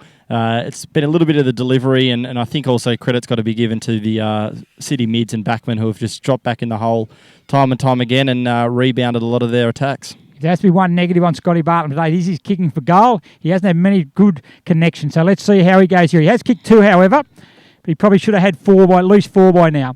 But he comes in there now, strikes the ball. Better strike off the boot, a much better result as well. That's a goal there to Scotty Bartlam. That's his 3rd. Really good connection. And Warners Bay, first goal since half-time, so well done to them. And the margin now is pushed back out to 70 points. Yeah, you just get the feeling if Warners Bay are to put a few wins on the board this season, Bartlam and Schmaler looms and some of these guys that play up forward are going to have to kick probably 5 or 6 goals a game, get themselves, 10 or 12 goals at least to be competitive. It's just the issue is depth. Like at the moment, is depth. And Warners Bay suffered a couple of injuries. Their key recruit and Todd Krause was injured last week, so they just haven't got the depth. They've got plenty of playing numbers, which is fantastic. But for every good player they lose, it's just another one they have to bring up from the bottom. And their bottom at the moment doesn't compete with a Newcastle City who've got fantastic depth and quality of players. And that's by example, you bring in 8 players today. Warners Bay had 5 out, and they just haven't got the same amount of depth. So handball comes out there now to Schindler, and away he goes. Shows a clean pair of heels. Good chase by Scene on the boot, looking in there for Newburn. That's well done, Jimmy Newburn. No mark. Gee, I would have loved to have seen that. Gee, he did really well. He got Riley Lang away then. Great body work and 2 grabs. Wasn't get a throw there. It's going to be paid away. Yeah, he did a 360 there, Gibson in the tackle, and it'll be Schindler. Gee, I really like the way this kid moves. He got a bit of pace about him. He kind of goes in and out of games as you'd expect for a young bloke. But just going back to Jimmy Newburn, gee, used his body beautifully and got his hands on the ball and ended up, he probably couldn't believe that he had clean possession. And all the Warners Bay supporters would have been paying for that to be held. Thousands of them. Schindler. Right behind him, lines up. That's a nice kick off the boot. Well done, Good Rob boy. Schindler. That is a great finish. Well done. Yeah, does well there, Schindler. As mentioned earlier, he moves really well, and he's a really skillful young kid. He's obviously got a little bit of growing to do, but he's been impressive, and he looks like he's got a spot in this Warners Bay Premier Division side. Speaking of the scoreboard, it's important to thank Wilson Security, who is Australia's largest and most innovative security provider. For all your security needs, call Wilson Security on 1300 Wilson. Yeah, look, that was very, very good play. Back-to-back goals again by Warners Bay. So really good work, and that's a great finish by Schindler. Really, really, like him. Really good work. Yep, you should like him too. And they just got to persevere with these young kids. That's the future. And but in saying that, the kids then they need to keep making the commitment as well. They need to be getting down to train. They need to be wanting to improve and respect what they've been given an opportunity at 16-year-olds to play senior football. Is a privilege and honour, and they need to respect that accordingly and keep working hard. They come out. They come again now as Tommy Prentice. He gets it out there. Just doesn't sit up right, but he's been chased by a bevy of Blues out there, but Nichols out there also. He gets it there, goes on the left-hand handball. Back it comes to Prentice. He now gets on the left boot. A smart little kick there to McKern, and a good work there. Good mark by Merck. Should have paid that. They call play on. Goes down there now. Back it comes there now. He's Hoff. He can't take the mark in front of Rawns, who's certainly been very good in his first game for 2015. A good kick to Mark Wheeler. Up goes Prentice over the back, and Wilmot also in his first game for 2015. Also impressive. Marnes there. Byrne goes up. Marne goes up there. Good work by Matty Marnes. Ball's out. Comes down to Byrne. That's a one-handed handball by Edwards, and a good mark taken there as Edwards. Oh, what's he got him for? Holding. Hey? I've seen it all. 50 metres. Burns actually, I can't remember if he took a bounce or not, but he ran about 10 metres, was then tackled and kind of threw it up in the air and closed the fist and got it away. I couldn't, unfortunately there's no big screen here to see a replay, but that looks suspect. Anyway, but Burns is the recipient there. The lead comes from Jimmy Newburn. It's not going to get there, though. Emerson Monk calls there, drops the mark, but goes back. They've got plenty of time. It comes back to Riley Lang. Very, very good at fullback today. Goes out there looking for a scene. Also with Nickel. Good one-on-one contest. Picked up by Mark Wheeler. Handball it back to Pat McMahon. Great handball to Gibson away. They run through half-back. Handball that comes back to Wilmot. Looking out there to Haswell. Free also is Crawford, if you can see him. Sweeping back around is Wilmot. He's going to get it there on the right boot. Goes to Jackson Crawford. Up he goes there now. Can't take the mark under pressure from Pfeiffer, but he responds very well. Crawford gets it to Haswell, and away he goes on the right boot. He's a good user of the ball. Not on this occasion, however. Put the moz on him there, Ryan, as Matt McMahon takes mark. Very good player again for Warners Bay, McMahon. Yeah, McMahon's been good. He kicks across, switches across fullback, and this will be Gibbons. This is where they've kind of fallen down a little bit. Oh, he's turned it over terribly. Gillingham's got it, and they're going to force a boundary throw in. And just a little bit of uncertainty, but it's good to see Newcastle City this late in the game with the match sewn up, still pressing up and wanting to... keep hitting the scoreboard. 64 points the margin. Remember last week they actually got outscored in the last quarter by Cardiff quite convincingly. So Mitch and I will be hoping that the side can actually really go and finish on this. And Warners Bay, well, they'll be looking, as I said, to win the quarter. And they're doing that at the moment. As up it comes there, Schmeier looms, goes up, punches out in no one direction. Good work by McKern off the ball. Matt McMahon gets it. Could come back to McKern now. He's going to sit up there nicely for it. He does. Gets a hurried old handball. Back it comes. They're looking for, I think that is Quinn, but it comes there. Good pressure there. I think that might have been Kelleher, and he gets and finds Mitch Knight. 40 metres out from goal, directly in front. Yeah, they just set up the wall again, Newcastle City, when the boundary throw was on. That's what good sides do. Gibson was there, as was Wheeler, and the coach actually came off the interchange bench, jogged to the half-forward flank, and the ball ended up on his chest. Going to take a good kick, 45 metres out from goal, directly in front. Comes in, strikes the ball nicely. It hasn't quite got the distance. Up they go. The big flies are up there. Gillingham's there. Wheeler's there. Sitting down there is Marnie's tackled. And it's going to be a play on the call. Comes back there. Smaler looms. They're going to clear it out from the fullback line. Kicking down there is Schindler. And Schindler takes the mark. Right on half-back flank. This is the kick for Schindler. He looks inside for Roach. However, it's chopped off once again. It comes back there, free kick in the back, goes back to Emerson Monk. And they've got numbers back, Warners Bay. Yeah, lead's going to come from Hamilton. Wheeler's a target also. Just patient with the football, aren't they, Newcastle City? And he goes now right boot in the direction there. He's going to go there, looking for Jack Gillingham. Up he flies. Good spoil by Schmaler. Learns, falls down to Roach. Where's he going to go? Goes across goal. No, he doesn't. He goes down the line, looking for Schindler. Up goes there, Baker. Courageous mark, Rob Schindler. Gee whiz. Really, really courageous mark there. Baker went the ball. Nothing wrong with Baker's contest on the ball. Schindler had to sit under it, and he did that. So good work by the youngster. Yeah, it wasn't even a free kick, Pete. He actually took the grab cleanly. It was pretty good. Does the torp. Not sure of the barrels that go, but anyway, gets away with it. Goes back there now. Demis and Monk. Young kids these days, mate. Confidence is not an issue. It's back there. Head over the ball. Young kids kick barrels. Is Lockie Deverell. Comes back there. He's going to be out of bounds for a boundary throw in on the far side of the ground. A little bit dark here at the moment. Cloud coming over. Is forecast. We will hopefully get out of here on time. Kelleher gets it down there, back it comes to Schindler. He goes one way. Aaron Seen ran straight at him, and he just made a beeline for him. There's no doubt about that. He's in there. He's going to free kick. No, it's going to be a ball up. He's Aaron Seen. He certainly is a terrier. No doubt about that. Yeah, you'd think he's probably earned his spot in this Newcastle City side. I'm not sure it was ever in doubt, but anyway, it comes back over the ball.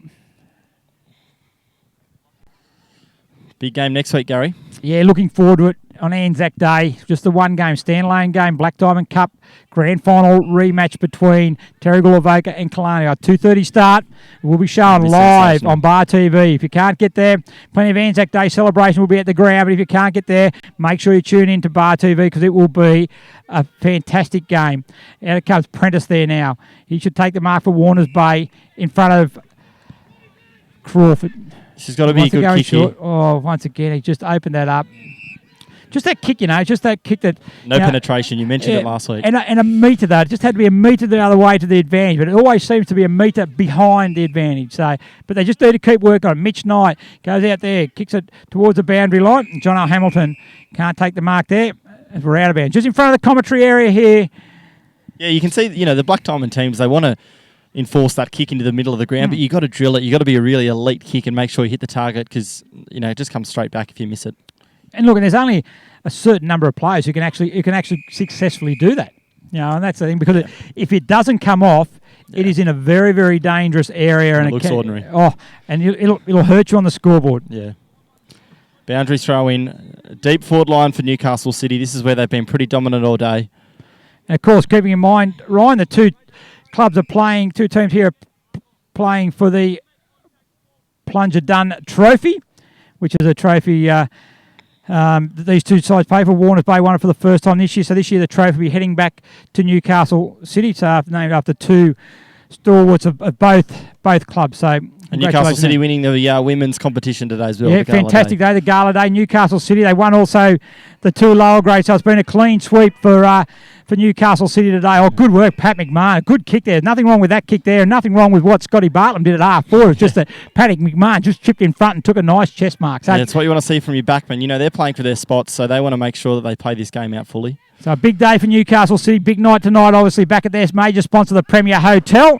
And a big shout-out also to the Warners Bay sponsor, the Black Butt Hotel. They've been great supporters of the Black Diamond, the great supporters of Warners Bay, and great supporters of Bar TV. So a big shout-out to everyone there. So make sure if you're a Warners Bay supporter or player, get back to the Black Butt Hotel. Get yourself a schooner. Similar to the Premier Hotel for Newcastle City, who also a Sydney Swans friendly side, who they'll be taking on very shortly. They'll be taking on the GWS Giants as a free kick, 50-metre free kick.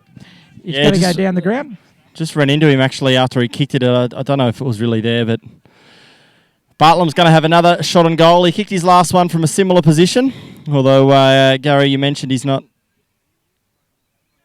a blood rule, is it? No, it looks like he's going to... He's going to cart him off, I think. He's going to go to Sam Edwards. He's also been reported. So you'd have to think without any physical contact, that would have been for some sort of derogatory remark against the umpire, maybe. Yep. I didn't see anything go towards one of the Bulldogs players, so so that's not what you want late in the game. Late in the game when you're leading by 64 points, and That's plenty. some big games coming up for Newcastle City. So he'll have to deal with there'll be a penalty will be offered to him, and he'll need to decide this week whether he wants to take it further. But anyway, it's going to be Scott Bartlett. It's going to go back to goal. The majority of these players now for City are going to have to play out the game. They've got one on the bench. So he comes in, Bartlett. Oh, that's probably sums up his kicking. Really hasn't been that good. That was a Had a bit of the Travis Cloaks about it. Scrubby the kick there, and Abe Gibson takes a mark deep in the back pocket. He kicks it on the left boot, swings it out there. Jackson Crawford's a target out in the lead. He doesn't take the mark there. It falls to the ground. Pat Quinn, but good work by Crawford. He gets a handball back to Baker, goes down to Mitch Knight. He's going to get it across to Haswell. Haswell, they've got plenty of movement forward. Baker then on the target infield. He then handball. Collar Haswell goes and gives him a good chase by Roach. Takes him to ground. Play on's the call there. It's Crawford, handball it back to Knight. Knight then shows that. He's tackled there by Roach. Roach held up. Good kick in there. Kelleher takes a good mark. He's been very good, Kelleher, in his first game. Going to go on the left foot, the big ruckman. He goes in there. Target is there as Hamilton. Up he goes there. Good mark. Two sandwich there between Nickel and Marn. And he takes a chest out, takes a strong chest mark. And John O. Hamilton's going to go back there and line up for his third goal for the game. Got a bit of hang time there, the young guy. It was kind of shades of a Jamie Elliott for Collingwood. Smallest guy in the pack, and just got up and got a little bit of a spring, and he's been pretty good, this kid. Anyway, he comes in now. John O. Hamilton comes in, strikes the ball. He likes that. That's goal number 3 to Hamilton. Yeah, 17, nearly 18 minutes gone. Newcastle City have a complete stranglehold on this match, and they're going to get the points today. It's Newcastle City leading at the late stages, 20 goals for. Very accurate kicking, 124. Warners Bay are 8-6, 54 with 18 minutes gone. Yeah, good work by Newcastle City. Certainly been a pretty impressive performance by the Blues, and certainly they'll be looking forward to the challenge of the Terrigal Evokers and the Killarney Vales coming up in coming weeks. Well, Warners Bay, much improved performance, even though the scoreboard at the moment showing a 70-point, but much improved performance on what they displayed last week against Nelson Bay. Yeah, they just kind of looked disinterested after three-quarter time, I thought, last week, Warners Bay, but they're a different side at home, and they've fought this one out. It's just been class and just a better balance of players across the whole board that's probably got them over the line, City. Yeah, you've hit the nail on the head there. Today's result just comes down to class. At the end of the day, when the game had to be won there in the first quarter, it was a 9-0 first quarter. Why wasn't that holding the ball? Scene's got it. He's a left footer out on the centre wing. He kicks out toward that man, Hamilton. Out on the full. Warners Bay will get a kick. And that'll be Nickel. Nickel. When the game had to be won, they won 9 goals. So they just had that. It's just been a bit of a class performance and a good performance by Warners Bay in the second quarter. And they fought it right out there, but just little skill errors have just Gillingham's been got punished. It. He kicks forward. Oh, he's paid the mark there. Had his coach Mitch not on. It's not too many times you kick it straight past him. Over the top comes Gillingham, and that's a quick scrambled kick out, but all the numbers with Newcastle City. Kelleher in the ruck, who's been really good all day, I thought. McKern, back it comes to Pfeiffer. Pfeiffer then looks in the middle of the ground, but once again misses its target. Deverell there goes, tackle there on Wheeler. Good effort there, but he gets a handball. Back it comes to Baker. Baker on the left boot, calls there and taken there by Mitch Knight. 50 will kick this from outside 50. Goes called around to go on the mark, so he'll be kicking outside 50. I think this might really, really test him, to be perfectly honest. The responsibility of the being the coach hasn't certainly hindered his game at all. He's been a really good performer early on the season. He chips this one out and goes for Haswell, and he's got him. Another one of these great young players, Haswell, who uses the ball really well on both sides of his body. Saw him across half back, a bit of time on the wing today, and he's going to line up for a shot and goal late in the game. Yeah, been very impressive again, Connor Haswell. He's kicked 2. Coming in for goal number 3. Looks good off the boot. Very good. Another good return for Connor Haswell. And there's certainly been goals. That's 21 goals now. And look there, their execution and their conversion has been sensational. 21 goals from 25 scoring shots. You can't do much better than that. And and the margin now is 76 points. We've got winter time on, 21 minutes gone in the final quarter. Hasn't been the easiest conditions to kick a footy today either. It's been a little bit swirly, the breeze, and they set the tone pretty early on with a few miraculous snaps, did City, and the set shots haven't let them down either. They've been really good at goals. So Stephen Bloom throws the ball up in the air in the dying stages of Round 2, Black Diamond Cup action as Connor Haswell gets the ball out of the centre, going for it again. Josh Wheeler's kick forward. He'll be looking for goal number 5. If he can find the handball. Handball back to Mitch Knight. Been very good, the coach again. He goes one way. Buckley gets, he goes two. Good strength by the coach. Comes back to Wheeler. He goes the body there. Play on the call. Picked up by Hamilton. Very slick handball. Back it comes to Knight. Kicks back there. They've turned it over again. Well done, Warners Bay and Jake Roach. Good pressure by him. Well, it sits up there nicely. It comes back there now to McKern. McKern's been pretty good. He kicks it smothered there. That time by O'Malley. This time by Knight. Shreds off one. Comes back to Aaron Seen. He swings around there. Good Shepherd coming in there by O'Malley. And up he comes there. Now it's Mark. Good mark by Pat Gillingham. He plays on, calls it. There's a mark play on. And he just missed to the left. And it's quite funny. You're just looking here at the players there, and you look there as you look at Macaulay O'Malley comes in. I think it's his first game for the club, and he's not some scrawny 16-year-old. He's a solidly built. They feed him well. Probably in the early 20s, and he's certainly they just fit right in, and it's their physicality more than anything else that that has really set the tone. As it goes there now to Aaron Seen. Certainly been one of the better performers on the ground today. Good player, this bloke. Extremely good player, and continuing his good form that he had last week. He's going back as if he's going to have a shot at goal. Maybe too far out to score. Top of the goal square, probably. Yeah. He's a left footer, the Tasmanian. Yeah, nice. That's in there. Watch the high flyers come up there. Gillingham's up there, and there's a high flyer. Jeez, he can play. Yeah, Pat Gillingham. He's kicked one. A good play there by Aaron Seen. Good play also by their coach, Mitch Knight. He's certainly been a real powerhouse today through the middle of the ground, and he's certainly be very happy with the form of his side at the moment. Going to be a few players vying for that Subway Morisset man of the match. Definitely going to go to a City player. It's just going to be a matter of who. Goal number 2 for Paddy Gillingham. And goal number 22 for Newcastle City. Yeah, late into time on. 24 minutes gone here, and a few multiple goal kickers for City getting on the board now. They've been sensational all day long. It's Newcastle City, 23 minutes gone, 22-5, 137. They're leading Warners Bay 8-6, 54. Yeah, good effort by Newcastle City. From a Warners Bay perspective, we spoke about them. A much improved performance than what they put in against Nelson Bay last week, and they've, we just go have a quick look at the footy record of what they've got coming up. They've all got the bye next week, of course, and the following week, Warners Bay doesn't get any better for them. They're back here, but they're up against the reigning premiers in Terrigal Avoca. While Newcastle City, they play at their home, Newcastle #1 sports ground for the first time, and they take on Killarney Vale. So we're doing that one? I think we are doing that one. I think at #1 sports ground, but we're definitely at Adelaide Street Oval for the big Anzac Day. Yeah, I'm looking forward to that. Week. But I think we are doing Newcastle City, Killarney Vale. Great ground to watch. It comes back there now. Targeting the ball now is Liam Carroll. He gets it on the right boot. Goes back there. Now as Marn comes out up against Gillingham. Well rode there by Pat Gillingham. Back it comes to Haswell. He's got 3. He's looking to put the icing on the cake with goal number 4. And it just makes it over the line. And it's goal number 4 to Connor Haswell. And they just push the margin now out to 89 points. Yeah, they're just, they're kicking the ball nice and high in the air, but they just can't seem to miss. That would have bounced 5 inches over the goal line and come straight back, but that's all that you have to do. That's 6 points. 28 scoring shots to 14. So look at 28. You're kicking 23 goals to 28. That's going to be very, very hard to beat. It'll be interesting to see when they come up against one of the really good backlines of the league. The Terrigal Avocas that maybe let in 6 to 8 goals a game, or Killarney Vale.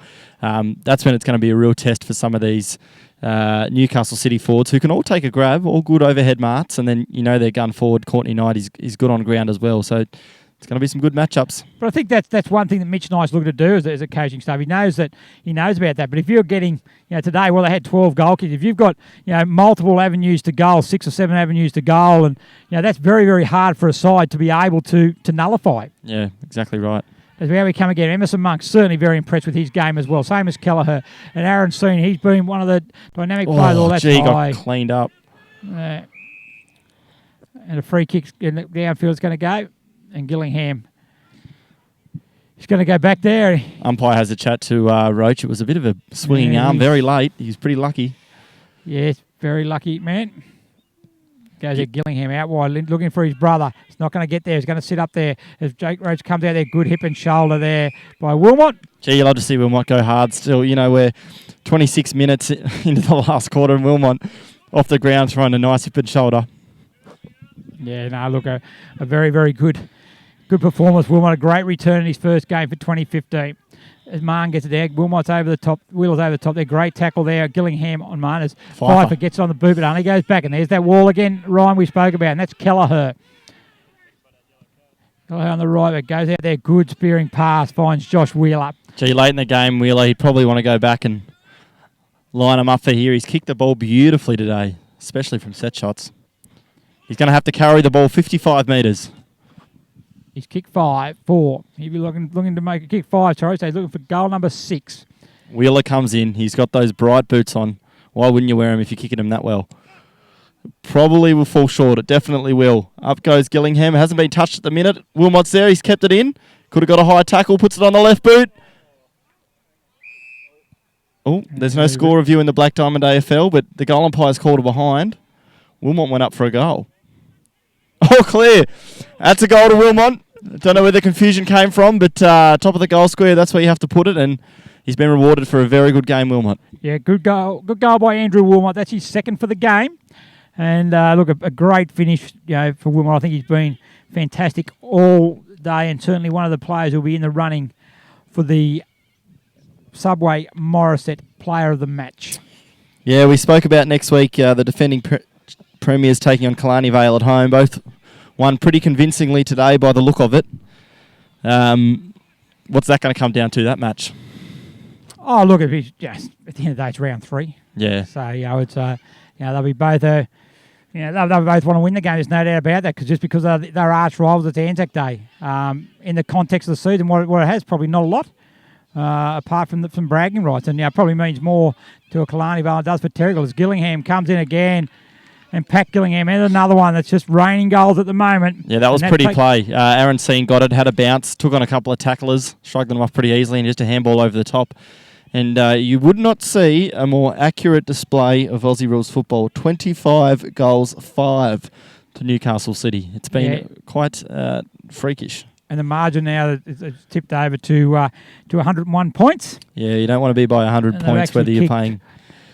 Kicked 7 goals in the last quarter. So they kicked the last 6 unanswered after Warners Bay kicked 2 earlier in the quarter. But, 28-29. There wouldn't be much time to go now. We're almost over here at Fagan's Oval. What's been a fantastic day of football, Women's Gala Day. What a success that was, and full credit to all the women who played in that, with Newcastle City winning the inaugural GE BDAFL Women's Gala Day. So congratulations to them, and also congratulations to Newcastle City, who've also won the 3 men's football today. So, like I said, a good night tonight at the Premier Hotels. Lockie Deverell still going hard for Warners Bay. Kicking to Prentice.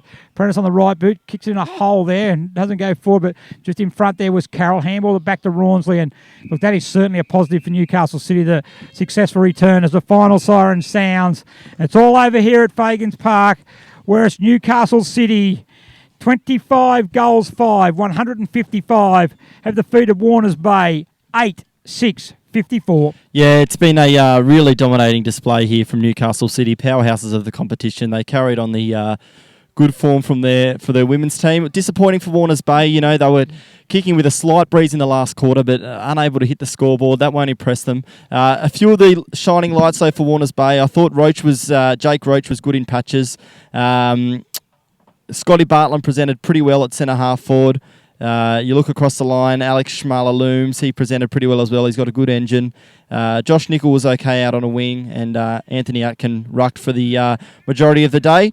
The late inclusion was Matty Spinks, and I thought he was pretty patchy, but when he got his hands on the ball, he was really impressive and probably turned the tide for Warners Bay a little bit in the second quarter. Gary, some of the good players to Newcastle City? Yeah, look, going from Newcastle City, I reckon Aaron Seam was fantastic. Andrew Wilmot was very good. We spoke about Luke Rawnsley.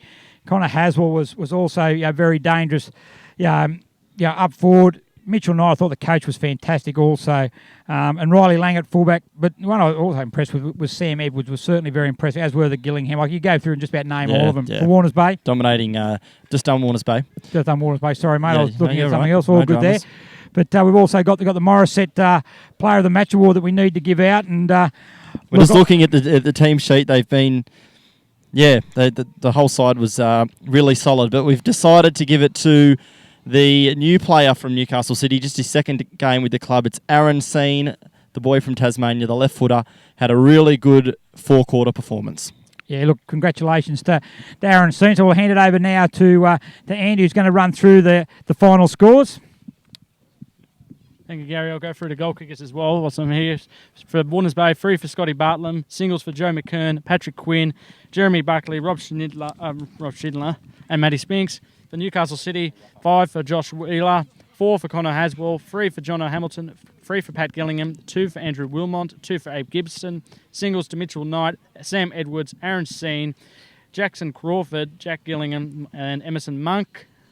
Yep. I'll get to the scores of the other games as they come around. And just before we go off air, thanks to our sponsors, Wilson Security, our major sponsor, Prime 7, Newcastle Herald, Star 104.5, BLK, Beyond Limits Known, Belmont 16-Footers Sailing Club, GE Industrial Solutions, Sports Coast Trophy and Embroidery, Waratah Sports and Subway Morisset. Next week, it is Anzac Day on Saturday. We are off to Adelaide Street Oval. It's a grand final rematch between the Terrigal Avoca Panthers and the Killarney Vale Bombers, both having good wins today. Checking off for now, I'm Ryan Webster. See you next week, and back to stats for the scores. Thank you, Ryan. And we'll go through the scores right now. From second division, basically, at Warners Bay, here at Warners Bay, it was a Newcastle 10-13-73 win over Warners Bay 6-5-41. At Rose Point Oval, it was Singleton 7-11-53, beat Maitland 4-10-34. At Werriman Oval, it was Muswellbrook 3-9-27, going down to Terrigal Avoca 8-10-58. At Batto Bay Oval, it was the entrance Batto Bay 18-19, 127, 1-4-10. In the first division games just recently completed, at Singleton, it was Maitland 20-11, 131, defeating the Singleton 6-7-43. Killarney Vale beat Adelaide at Adelaide Street over Cardiff 12-9, 81, 9-5, 59. Cardiff. At Warners Bay here today, it was 15-13, 103. Newcastle City beating Warners Bay 4-2, 26. At the Premier Division, you got the Killarney Vale beat Cardiff 15-14, 104. Defeated Cardiff 5-9, 39. We are not sure how many Mark McVeigh scored. At Batto Bay Oval, it was Terrigal 2 strong for Nelson Bay, 25 goals, 11 behinds, 161. Defeated Nelson Bay 1-5-11. But up here at Fagan Oval, it was Newcastle City 2 strong, beating Warners Bay 25-5, 155, beating Warners Bay 864. On behalf of Gary Birkinshaw and Ryan Webster, we hope to see you at Adelaide Street Oval next week for the Anzac Day Clash, the grand final replay. I'm Andy Borden saying good night. Thanks, Andy. Don't miss the Wilson Security Black Diamond AFL this weekend. Entry to all games is free. Check out the game times and venues at bdafl.com.au. Black Diamond AFL and Prime 7, your local AFL team.